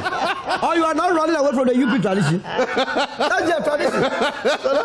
How many times have you heard them say that? UP is their tradition. And now there is a United Party, and you say they rather want to join the MPP. Why their tradition? No wonder the lawyer is not listening on to the you. last part, you made me, in exam, sometimes you have the right answer. Yes. Then your colleague will whisper an answer, you can't say it's all right. I'm done whispering that all members of UP. Yeah, it was a good intervention. I love it. It's a good intervention. No, but let's get this clear. Yes, it's UP plus. What is UP plus? Go to letter Like and see this whether is there is a plus. It's not. The plus is to take away all the negative. Yes, The old UP. No problem, let's move on. It's very awkward when they come back and you have to eat back your words. Let's talk about. If Alan comes back, they have to eat back your words. Hold on, let's move on. An adult like me, you think I don't have a mind on my own? I think the greatest headache of the current MPP is the UP. You see, Let's move on. Let's chasing them out. Let's talk about. That they are now begging to go back. Can you imagine? Let's talk about cocoa matters and where we are. I'll start with you. Come out, Dean, on this. the sad. I mean, government has taken a decision to look at what is happening on the global market. Yes. And save the cocoa industry. How do we look at what's happening in the global market and the fact that the cocoa industry, we are told, is on its knees and has to be saved? And your party, or members of your party, sort of disagree vehemently with the reforms that government is taking to revive the sector. Are these reforms at all? What are the reforms? They're going to buy cocoa with money raised there in First Ghana. of all, look, let's face facts. We have over 1 million cocoa farmers in You started at 39. Very well. Over 1 million cocoa farmers in this country. A very significant number. Contributing to the growth of our economy. Over. And I'm saying that the decision that government took last week to institute this wicked haircut that goes a long way to shorten the common farmer was actually quite insensitive and quite disturbing to the growth of the cocoa farmer. And it is clear that this government, contrary to what they believe Hamza and Co have, that they walk the talk, is actually not walking the talk. They have appeared as scammers, lied their way to power, only to come and visit the cocoa farmer with hardship. Why, Kojo? Our neighbors like Côte d'Ivoire have decided to maintain their producer price. Why? Don't they sell to the international market? They do. Don't they have farmers who equally have needs like the Ghanaian farmer? But what we did first was to first come to office, and we, prior to coming to office, promised them 6,500, raised their hopes. We came to office, decided to open the window so early in August, and said that, we were moving it from 3,100 to some 3,200 and something or so. Then later on, 3,690. The farmer didn't say anything. The farmer decided that, you've opened the window so early. The beans I have, I'm going to supply them. They decided supplying the beans. From August to November, none of them received a penny. And the best they could do in 2025 was to procure vehicles for themselves. The best they could do was to ensure that they go out there and renovate their houses to fit the luxury that they need. And that cocoa farmer who listened to you, even though you didn't give him what you promised him, and supplied the beans, by November it was not paid. December was not paid. The education we were given yesterday is that those who have not been paid is those who supplied the 50,000 bags that the cocoa board is keeping now. Yes. It is not the entire people who have been supplying. Of course, but they also supplied. I'm just saying the 50,000. So even if it's 50,000, let's work the mathematics. At least they could have still done the 3,600 that they wanted to do. No, but as for this 50,000, There's no reduction. They are going to pay them at that one. But they matter that they haven't been paid, Kojo. Have they been paid? Yesterday we were told that some 250 something million has been disbursed. Have they been paid? No, the question is it disbursement is different from payment. Have you paid them? I haven't spoken to a farmer. Most of the listen to what they said in the media. A lot of them are not happy. I'm saying that the point I was making is that we have decided to take decisions to make ourselves happy. Decisions to encourage the people who are enjoying 30% of our cocoa and rather leave those who are supposed to enjoy the 70% of the proceeds of cocoa, which are the farmers here. And I'm saying that all the promises, all the talk that the MPP government was wicked, the MPP government did not care about the cocoa farmer. Today, Atu Forsen, who is the finance minister, who was on record to have insulted the MPP government, Eric Opoku, who is the agric minister, on record to have said that we were shortening the farmer and that they needed some 7,000 or 6,000 from their calculation, only for you to come and sit here and give them rather 2,500. How insensitive is that? How wicked is this? So we are calling on the government to quickly go back to cabinet, just as they rush to cabinet to reduce that price and reinstate that 3,600, so that the common farmer will be able to make something home. And like I said, we are not different from La Côte d'Ivoire. The farmer in La Côte d'Ivoire has blood running in him, through him, just like the farmer in Ghana. So if you say you could give them the 6,000 and you didn't give them at all, please get back to where they are supposed to be given the 3,600, and at least they will be fair about it. I mean, you may be fair about it. You see, I think that this cocoa industry, we have come a long way. The economy has grown as a result of cocoa. We all know that. Follow the history. Our economy got to a level because of cocoa. It is not time for us now to think that the cocoa farmer is not important in the scheme of affairs in this country. Okay. And that's what they have done. Okay. I am calling on the farmers to continue agitating, to continue fighting for their rights. And we are ready to support them on any day. Why would you do that? So why? When we came to power, what did we do? Okay, thank you. What did we do in 2017? When the prices went down from 3,000 to 1,900, what we did was to ensure that we maintain the producer price. I'm grateful. Thank you very much. Let me bring help them. They could do same. This is the first time we are seeing prices reduced down to that level. And I think that's so wicked on the part of this government. Thank you very much. Hamza, according to Cocoa Board, what is remaining that must be bought? 70,000 bags. They mentioned bags, 70,000. What they have there, they've bought, these 50,000 are bags, 7,000 bags left to reclaim. Now, if, because they did some projections ahead, if this is 70,000, why can't government probably do something to assuage the farmers' toil?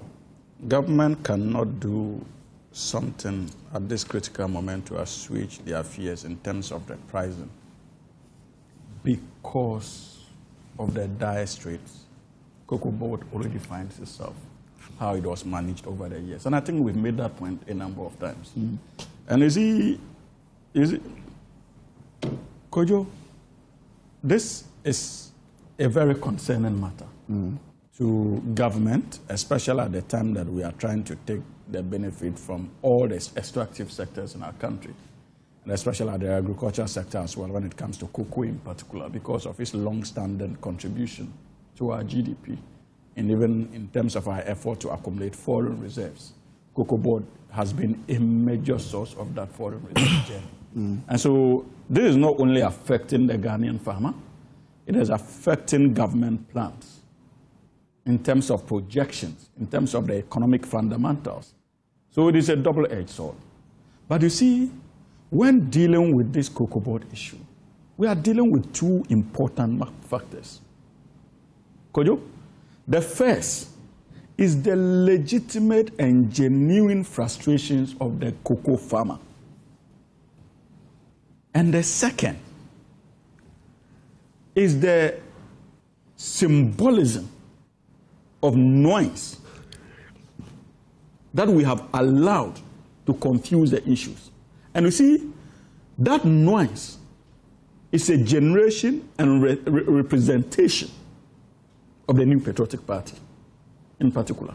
And so even if you are discussing the issues and you are not careful, you would waste precious time in doubling in that needless cacophony of noise that the MPP seem to be churning out without any factual basis, and miss the most important interventions and advantages we can take off, the opportunities we can take advantage of as far as this particular crisis is concerned.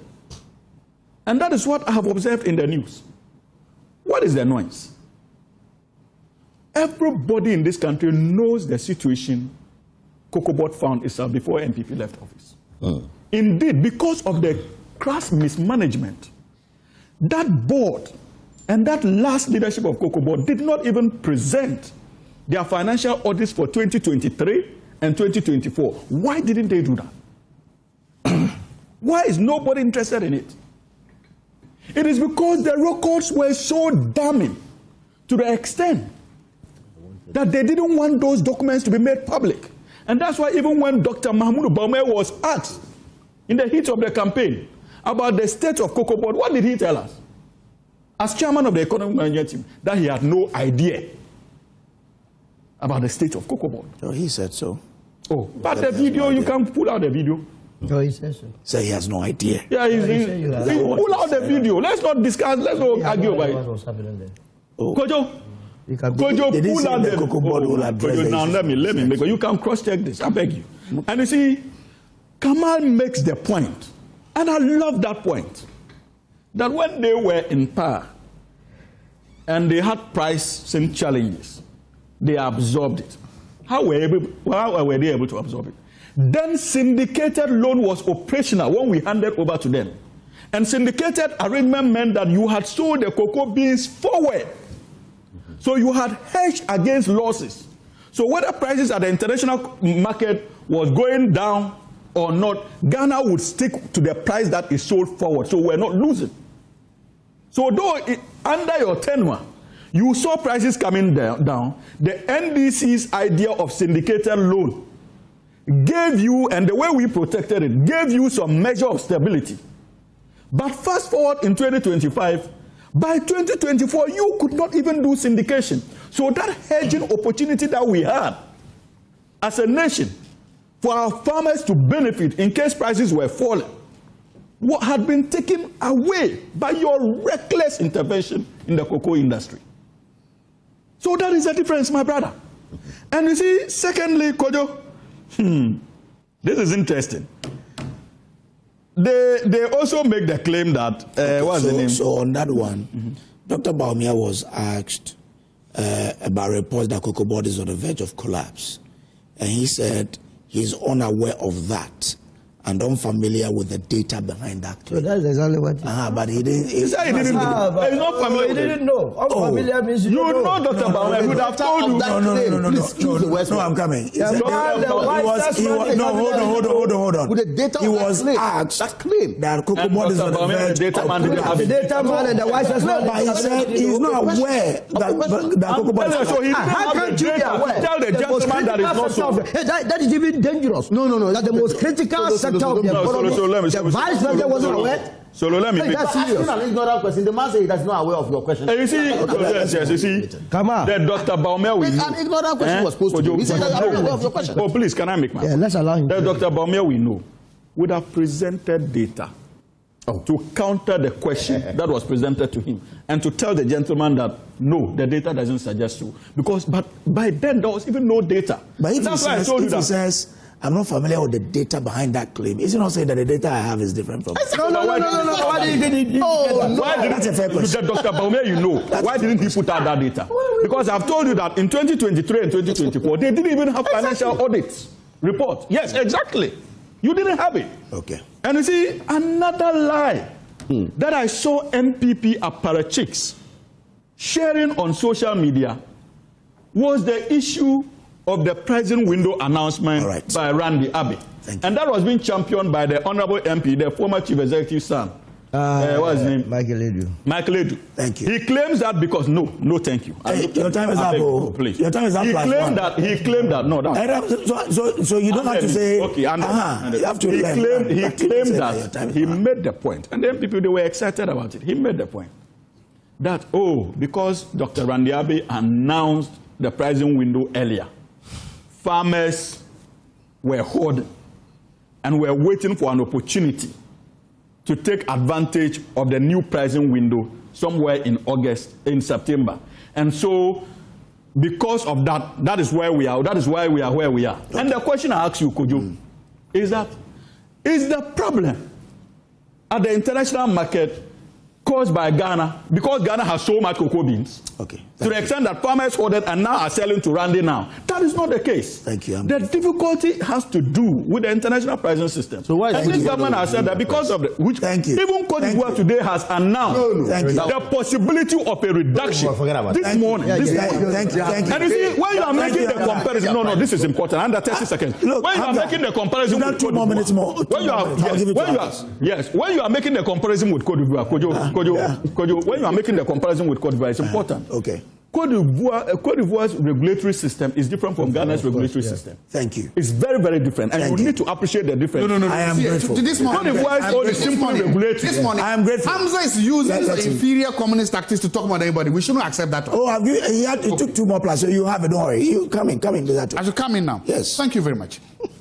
What has happened in the cocoa sector has the effect of bringing or of putting one of the biggest dents on trust in government. That is the MPP noise I'm talking about. To make sure that, and based on this act, it's possible that Ghanaians are going to lose one of the biggest trust in this government and whatever they say and what they will say. And that's a dangerous thing.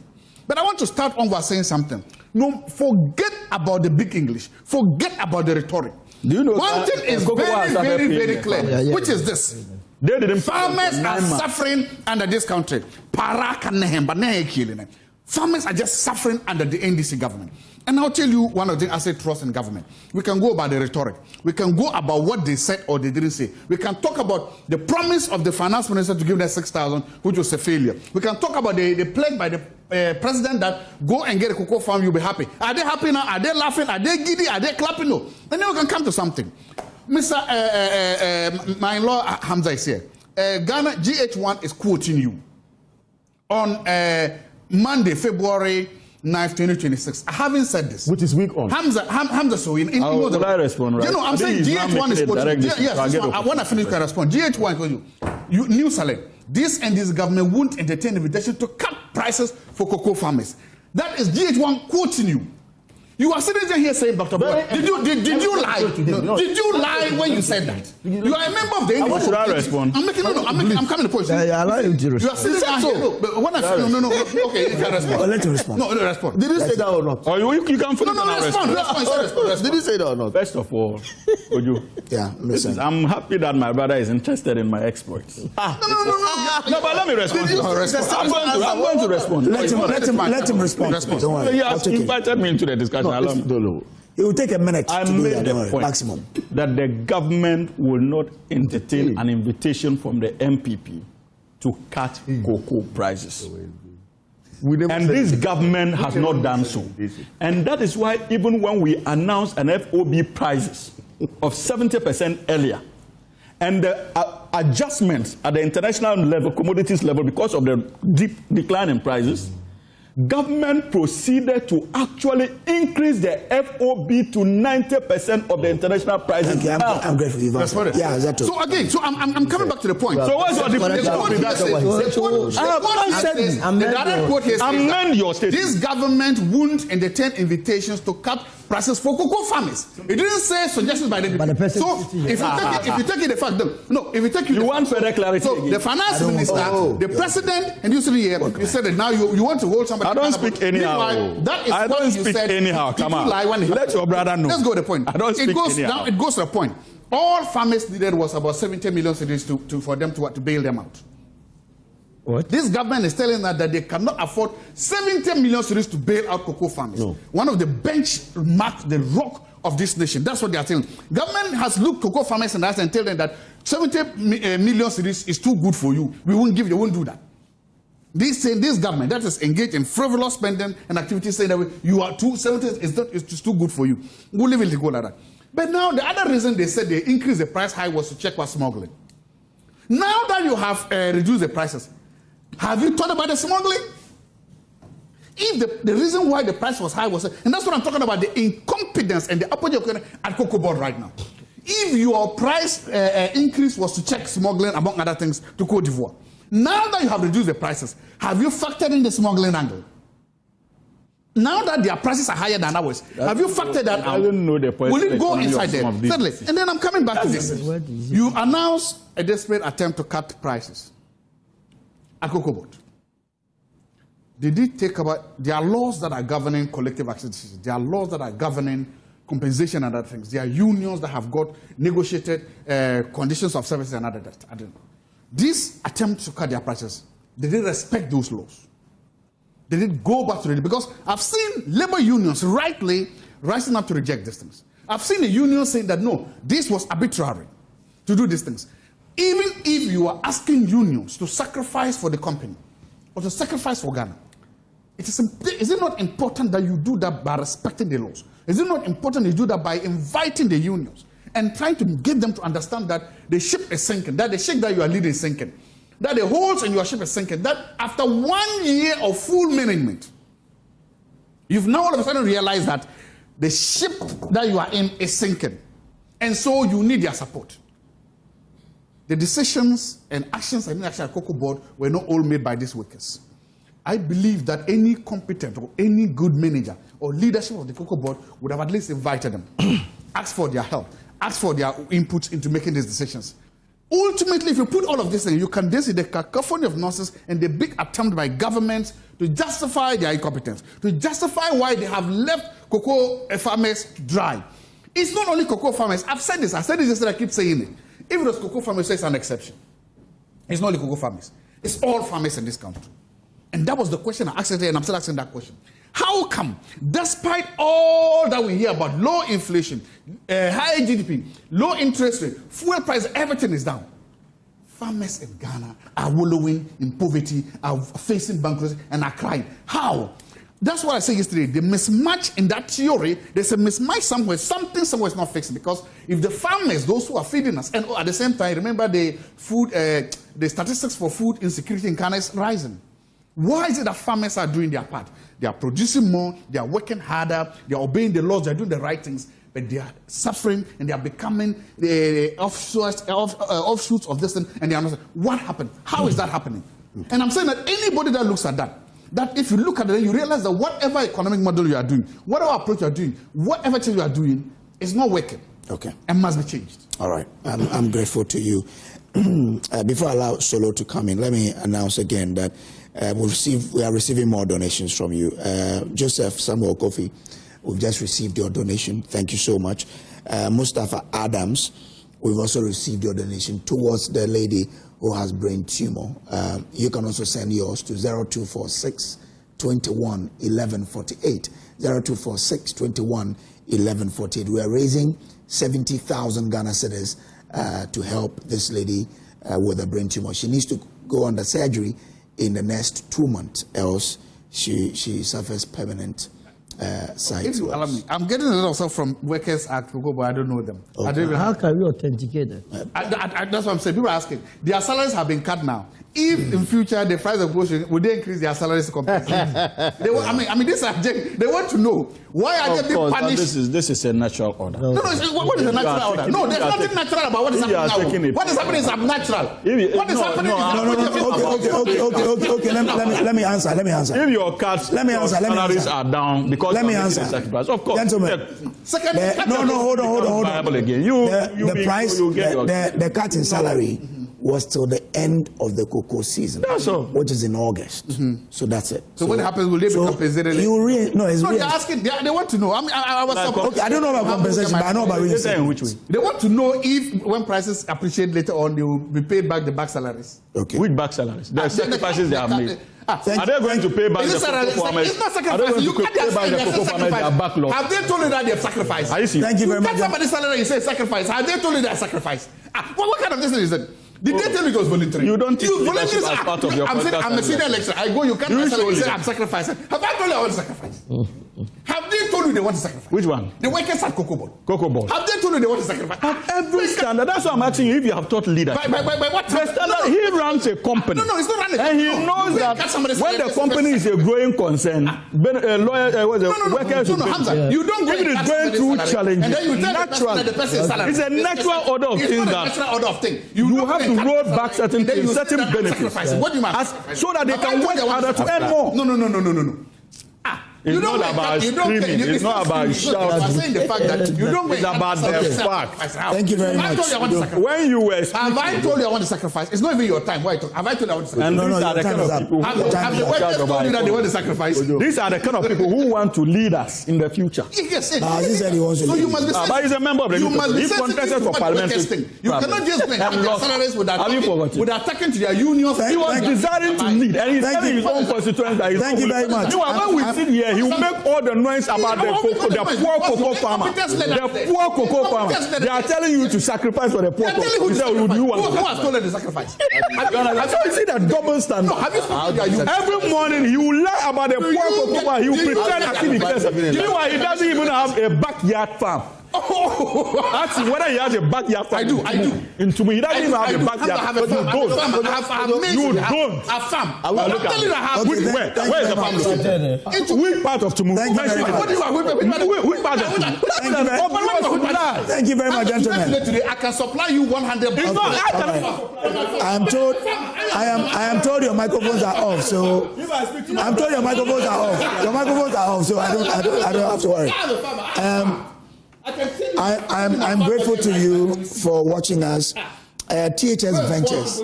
Just when you had it, you've also sent in your donation. I'm grateful for the donation you sent. THS Ventures, thank you for sending your donation towards the brain tumor patient. You can also send your 024621 1114. I can see Solomon also looking at me. So he wants to give us 10,000 cities. We'll take it after the show. It's too small for Solomon. Okay, Solomon will give me 20. Hamza will give me 20. All of you give me 20. Say again. I'm just a poor public servant. So how much can you give? I'm a poor public servant. So how much I have will to you go give and us? look at my budget for the month and see what I can get. Already there is a businessman. Okay.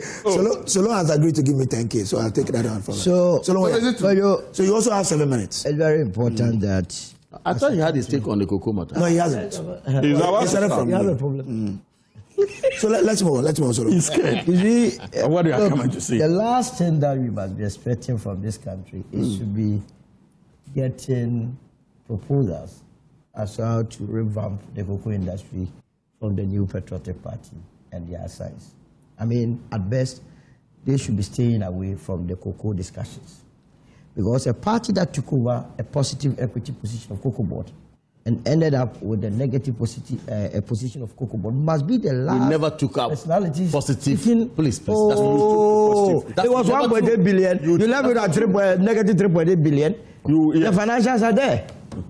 You I understand? have them here to ask. Where's your That's what I'm saying. where's- We never took- The So stock show us of- that he has them, please show us. What did you have? Show us. They are even making claims about 19 billion. It's not true. It's not true. Show I us have all where the you got that financials 19 here. billion. We all have it. We have the audited reports. Show us where the 19 billion you claim we left you from. Show us. Don't worry, let him be done. I will So- have my. No, hand it over to the host. We never. The likes of Kamadin Cocoa Board. We and never had. Jabunji We all have Zaato the reports. must at best keep quiet and allow the United Party Solomon, make the point. Solomon, to no, revamp you are the not going to tell industry anybody to again. keep quiet. I've decided Now- not to tackle it today. now- and I'm going to do it. Now, Yes.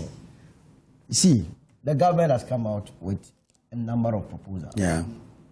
Interestingly, we share the same proposals. It's captured in our GTP. And So they took it from you? I mean, you presented. yeah, representative. If they took it, fine. Then means they are listening. listening. Government, and we are building a nation. Yeah. You understand? This whole cocoa syndication must be off our radar. The processing, very key. Because if you look at the act that brought the cocoa board into being, I mean, the key objective was to be processing our beans. A country like Brazil, they process close to 93%. So why must we continue to always shipping our beans in the raw form? So it's not the best of things to do. The pricing formula. The very time we did the deregulation of the pricing formula for our petroleum sector, we should have gone ahead and do the same for the cocoa sector. We will not be having these discussions if there was a pricing formula. So the government has said that it is going to implement, and we believe that they have to do it. The over-politicization, they must allow cocoa board to grow naturally, have the people of technical competence recruited from the Public Service Commission to be man in the place.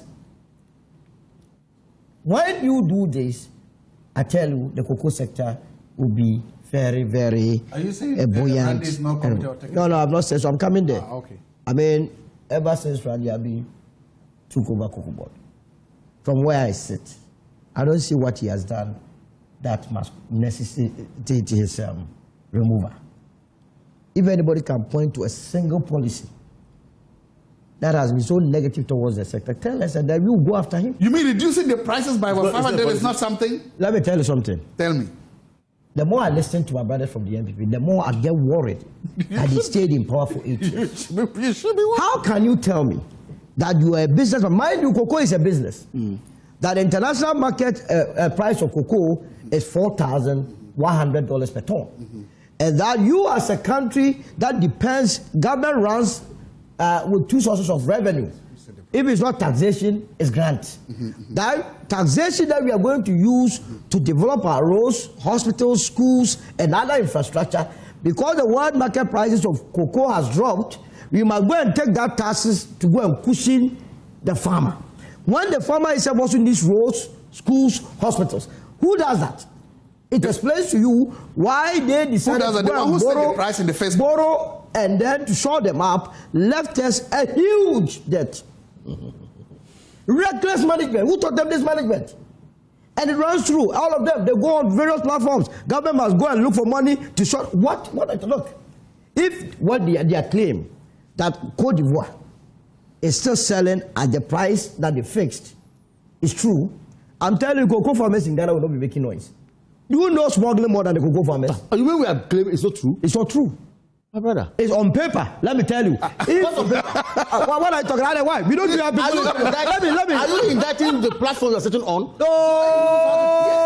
After doing that research and reporting, You see, say it's a there is a reality and fiction. If you go to Côte d'Ivoire, why don't you want this to be true? If you go to Côte d'Ivoire, you wait. If you go to Côte d'Ivoire, No, the cocoa farmers and the cooperatives, they sell their cocoa beans to the government. You are the measure of exporting it. Now, when you go to Côte d'Ivoire today, So what's the on paper, the price is the same. So what's the price? But what it is that government is not paying anybody for the cocoa. Côte d'Ivoire has more cocoa beans in there.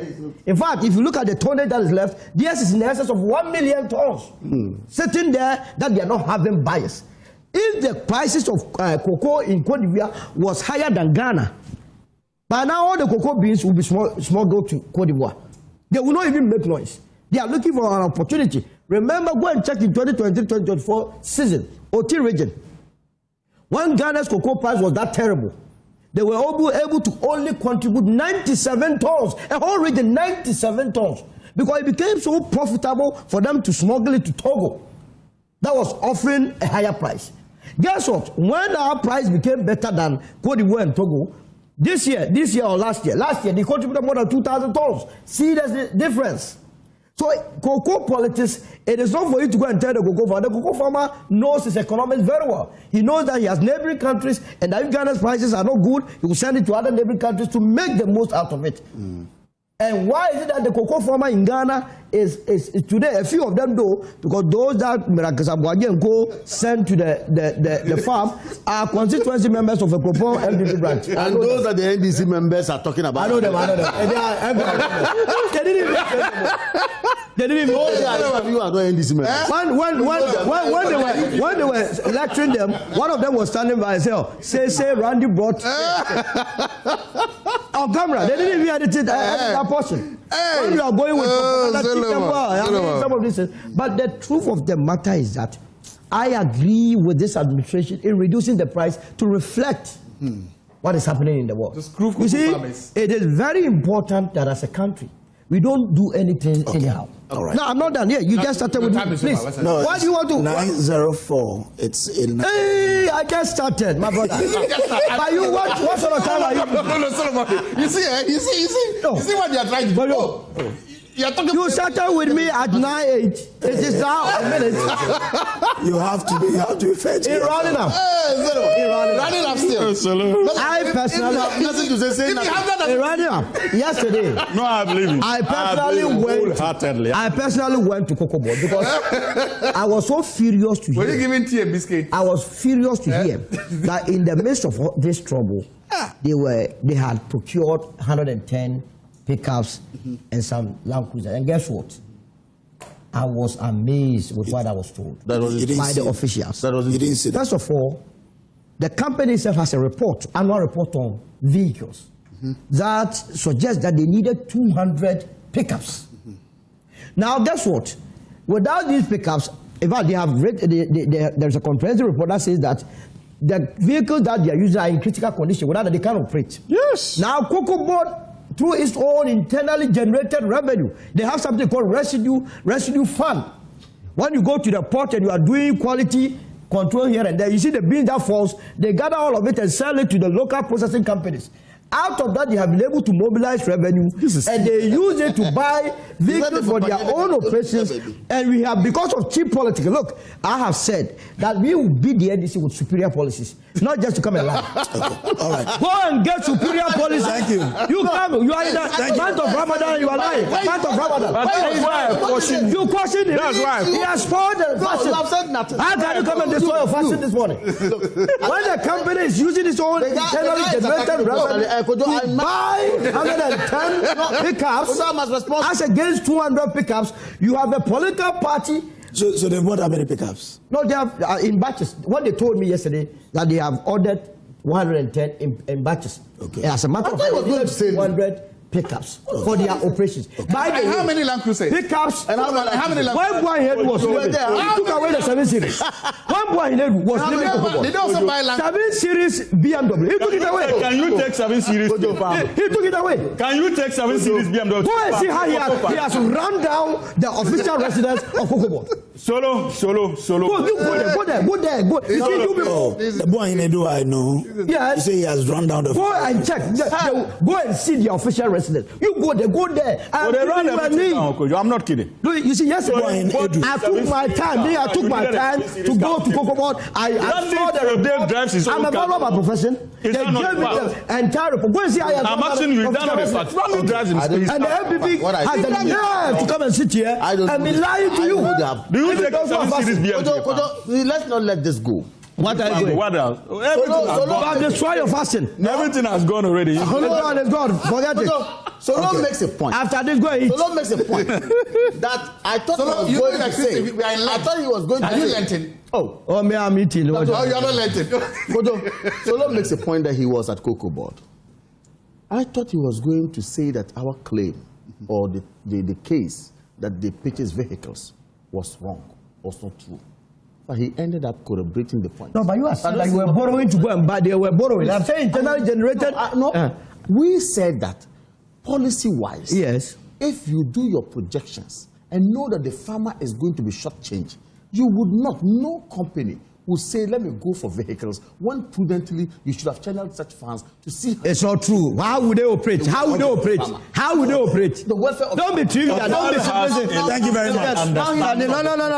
How would they operate? Kojo, that is why The Cocoa Board people are so angry with what you people are doing. Thank you very much. That's because you see, for years, the reason why we are beginning to even record lower yields. Because they are not operating. They don't have. The people don't have this. You are sitting here on the altar of cheap politics. So we And then you bastardize have it. inherited a very. We have no. I am. We As against the welfare of the farmer. How would the census officers go to work? How would Craig people go to work? Leave him to me. What are you talking about? Kojo, You are justifying you that. see, That is that narrow It's cheap sense politics. of What narrow appreciation sense? of the objective of Cocoa please Board. choose your words. That What narrow led sense? to the distraction Are we all of the successes we took.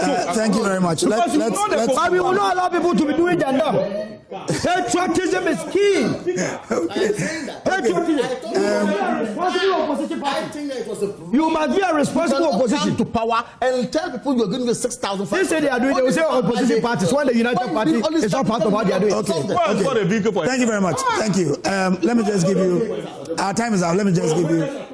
Let me. He's giving you time to the workers at Cocoa Board He's giving you time. You are to complaining. go to visit the cocoa farms and ensure that we increase yields. That's okay. That's okay. Gentlemen. How do you think that Cocoa Board distributes many of these what's the agrochemicals? I'm very surprised. Why were they walking to the farms? You Thank think you. that they Thank don't you have very much. farms? They walk into the farm. Which people? Prior But they have told you prior that. to this But it is decision, because of The that. man is giving you people. Come on. when they walk into the farm. You are lost. You don't even know how it operates. When they walk into the farm. They didn't even have vehicles to go to their farms because of your recklessness. How can they operate that operation vehicle? Your CEO wanted to drive a 7 Series BMW. Can you drive a 7 Series BMW? Hamza and The man has taken the. Can you drive it to a Are you cocoa? also joining? Why did he The man buy? has taken the 7 Series Solo, BMW hold on. house. Hold Can on. you take a BMW to a farm? Hamza. Why not? Hamza and Kamal. Okay. All right. So their microphones are off. We are back. There are some pictures of the farm. Well, let's move on. Guys, I'm just giving each one of you a minute to make a point on the LGBT. Now, when we are done, Very important. A minute. when we are done, At least I'll show you that story of the lady who's suffering from tumor, Oh, okay. and then all of you will make your pledges. We need to see. those in government especially. Oh yes, Hamza. He will add Okay. mine to his. Okay. I'm not in government. Oh no, Hamza. He's only joking. He's only joking. I'm not in government. That's the Your truth. party is in government. You are But he's not in My government. party is in power. I'm not. But you know that when your party is in power, you can be in Your opposition. Excellency is sitting by you. Don't worry. Let's move on. Excellency. Let's move on. Excellency, not now. You are still Excellency. I'll start with you. You are running away. The LGBTQ that has been laid. Are we asking whether it will be carried or it will be buried? Yeah, but I want to tell him that A minute. Hey. What are you saying? That means that the cow that grazes by the I'm not elephant able is to understand not an this. elephant. You can't be I'm saying your enjoying party this. is about you I don't understand power. this. Please, a minute. You are 8. You started at 19. Well, better late than never. I'm happy that it's coming. I have said it on record that not signing this is one of the things that I wasn't happy with the previous administration, with the President Akufo-Addo. I think that was one of the main things that I break with him, because I thought that he should have just signed it, then allow the courts to deal with the legal issues that came up. The Ghana Catholic Bishop Conference called for this, Christian Council for this, Muslim Catholic for it, and I'm happy that in the holiest months of both of Rent and Ramadan, this is coming. I'm glad it's that. I want to see, I'll be happy one day, the day if President Mahama assents to it. But I would have been happier if it had come under a public bill. I would have been happier if this had been laid by the Attorney General, so that we don't have any future legal thing. I agree with you. Any legal, because there are still some lingering legal things there. But nevertheless, have a look better now. Being gay is a choice. Being whatever is a choice. You were born a man, remain a man. If you don't want to be a man, that's your problem. So I'm happy it has come. If this parliament gets it done, hooray to them, hallelujah to them. I'm grateful. Glory to God in the highest, and peace to men on earth. Okay, thank you very much. And then I come to, let me bring in Solomon. So it's a good thing. I mean, all of us, with the exception of few, believe that a man has to sleep with a man, a woman has to sleep with a woman. Growing up, if anybody told All of us believe that a man has to sleep with a woman. Not so. absolutely. Uh-huh. No, did you listen to No, don't worry. That's why. No. So we have corrected it. It was a slip. It was a slip. Don't worry. What did he say? No, you intended Let me repeat myself. Yo, don't worry. I don't believe it. It was a, don't worry. Don't worry. I'm okay. It happens to all of us. Don't worry. Move on. I've got your back. It's a slip, please. It's a slip. Oh, come on. It was a son of I've got your back. Included me to what he said. No, when I said he A man agreed with me, so must sleep with a woman, a woman must sleep with with a a man. man. Thank you. It was rather unfortunate that President Akufo-Addo and Dr. Mahmoud Bawumia decided not to assent their signatures to that bill to make it a law. Really? Vice President signs. Don't bring it It's back. one thing. The Vice President Don't bring signs it bills. back. Come on. So in not bringing in the Vice President signs bills. they refuse not to sign, and it's the reason why it is going back to Parliament. A simple It is question. back in Parliament. Yes, a simple question I ask is, can a man get pregnant? No. If you believe a man cannot get pregnant, this must not be a subject matter of discussion. I don't know who is pulling the strings. Okay. Who is at all causing our president to be afraid of this? And to the few professors who have become ambassadors of this whole tumu business, you see why you don't say it in the local, people don't get it. You must be told that if you can prove to we, the younger generation, that a man can get pregnant, then we are with you. If a man cannot get pregnant, then the moment you start your advocacy, we will force you man to man to sleep so that you get pregnant. And we will give you 9 months to show us your baby.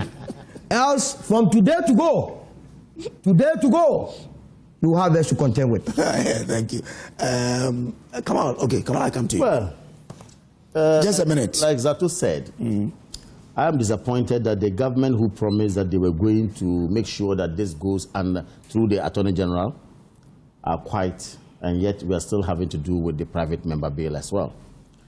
That said, this is something we all abhor, we all frown upon. So much noise was made prior to the 2024 election. Our brother Sam George, he's very quiet now. The Gombe said that a dog that has a bone in the mouth never backs again. So I believe that sometime maybe because of the bone in his mouth, he's not backing again. You see, if not, Sam George had cause to back and make noise about it, and the President Mahama will know no peace.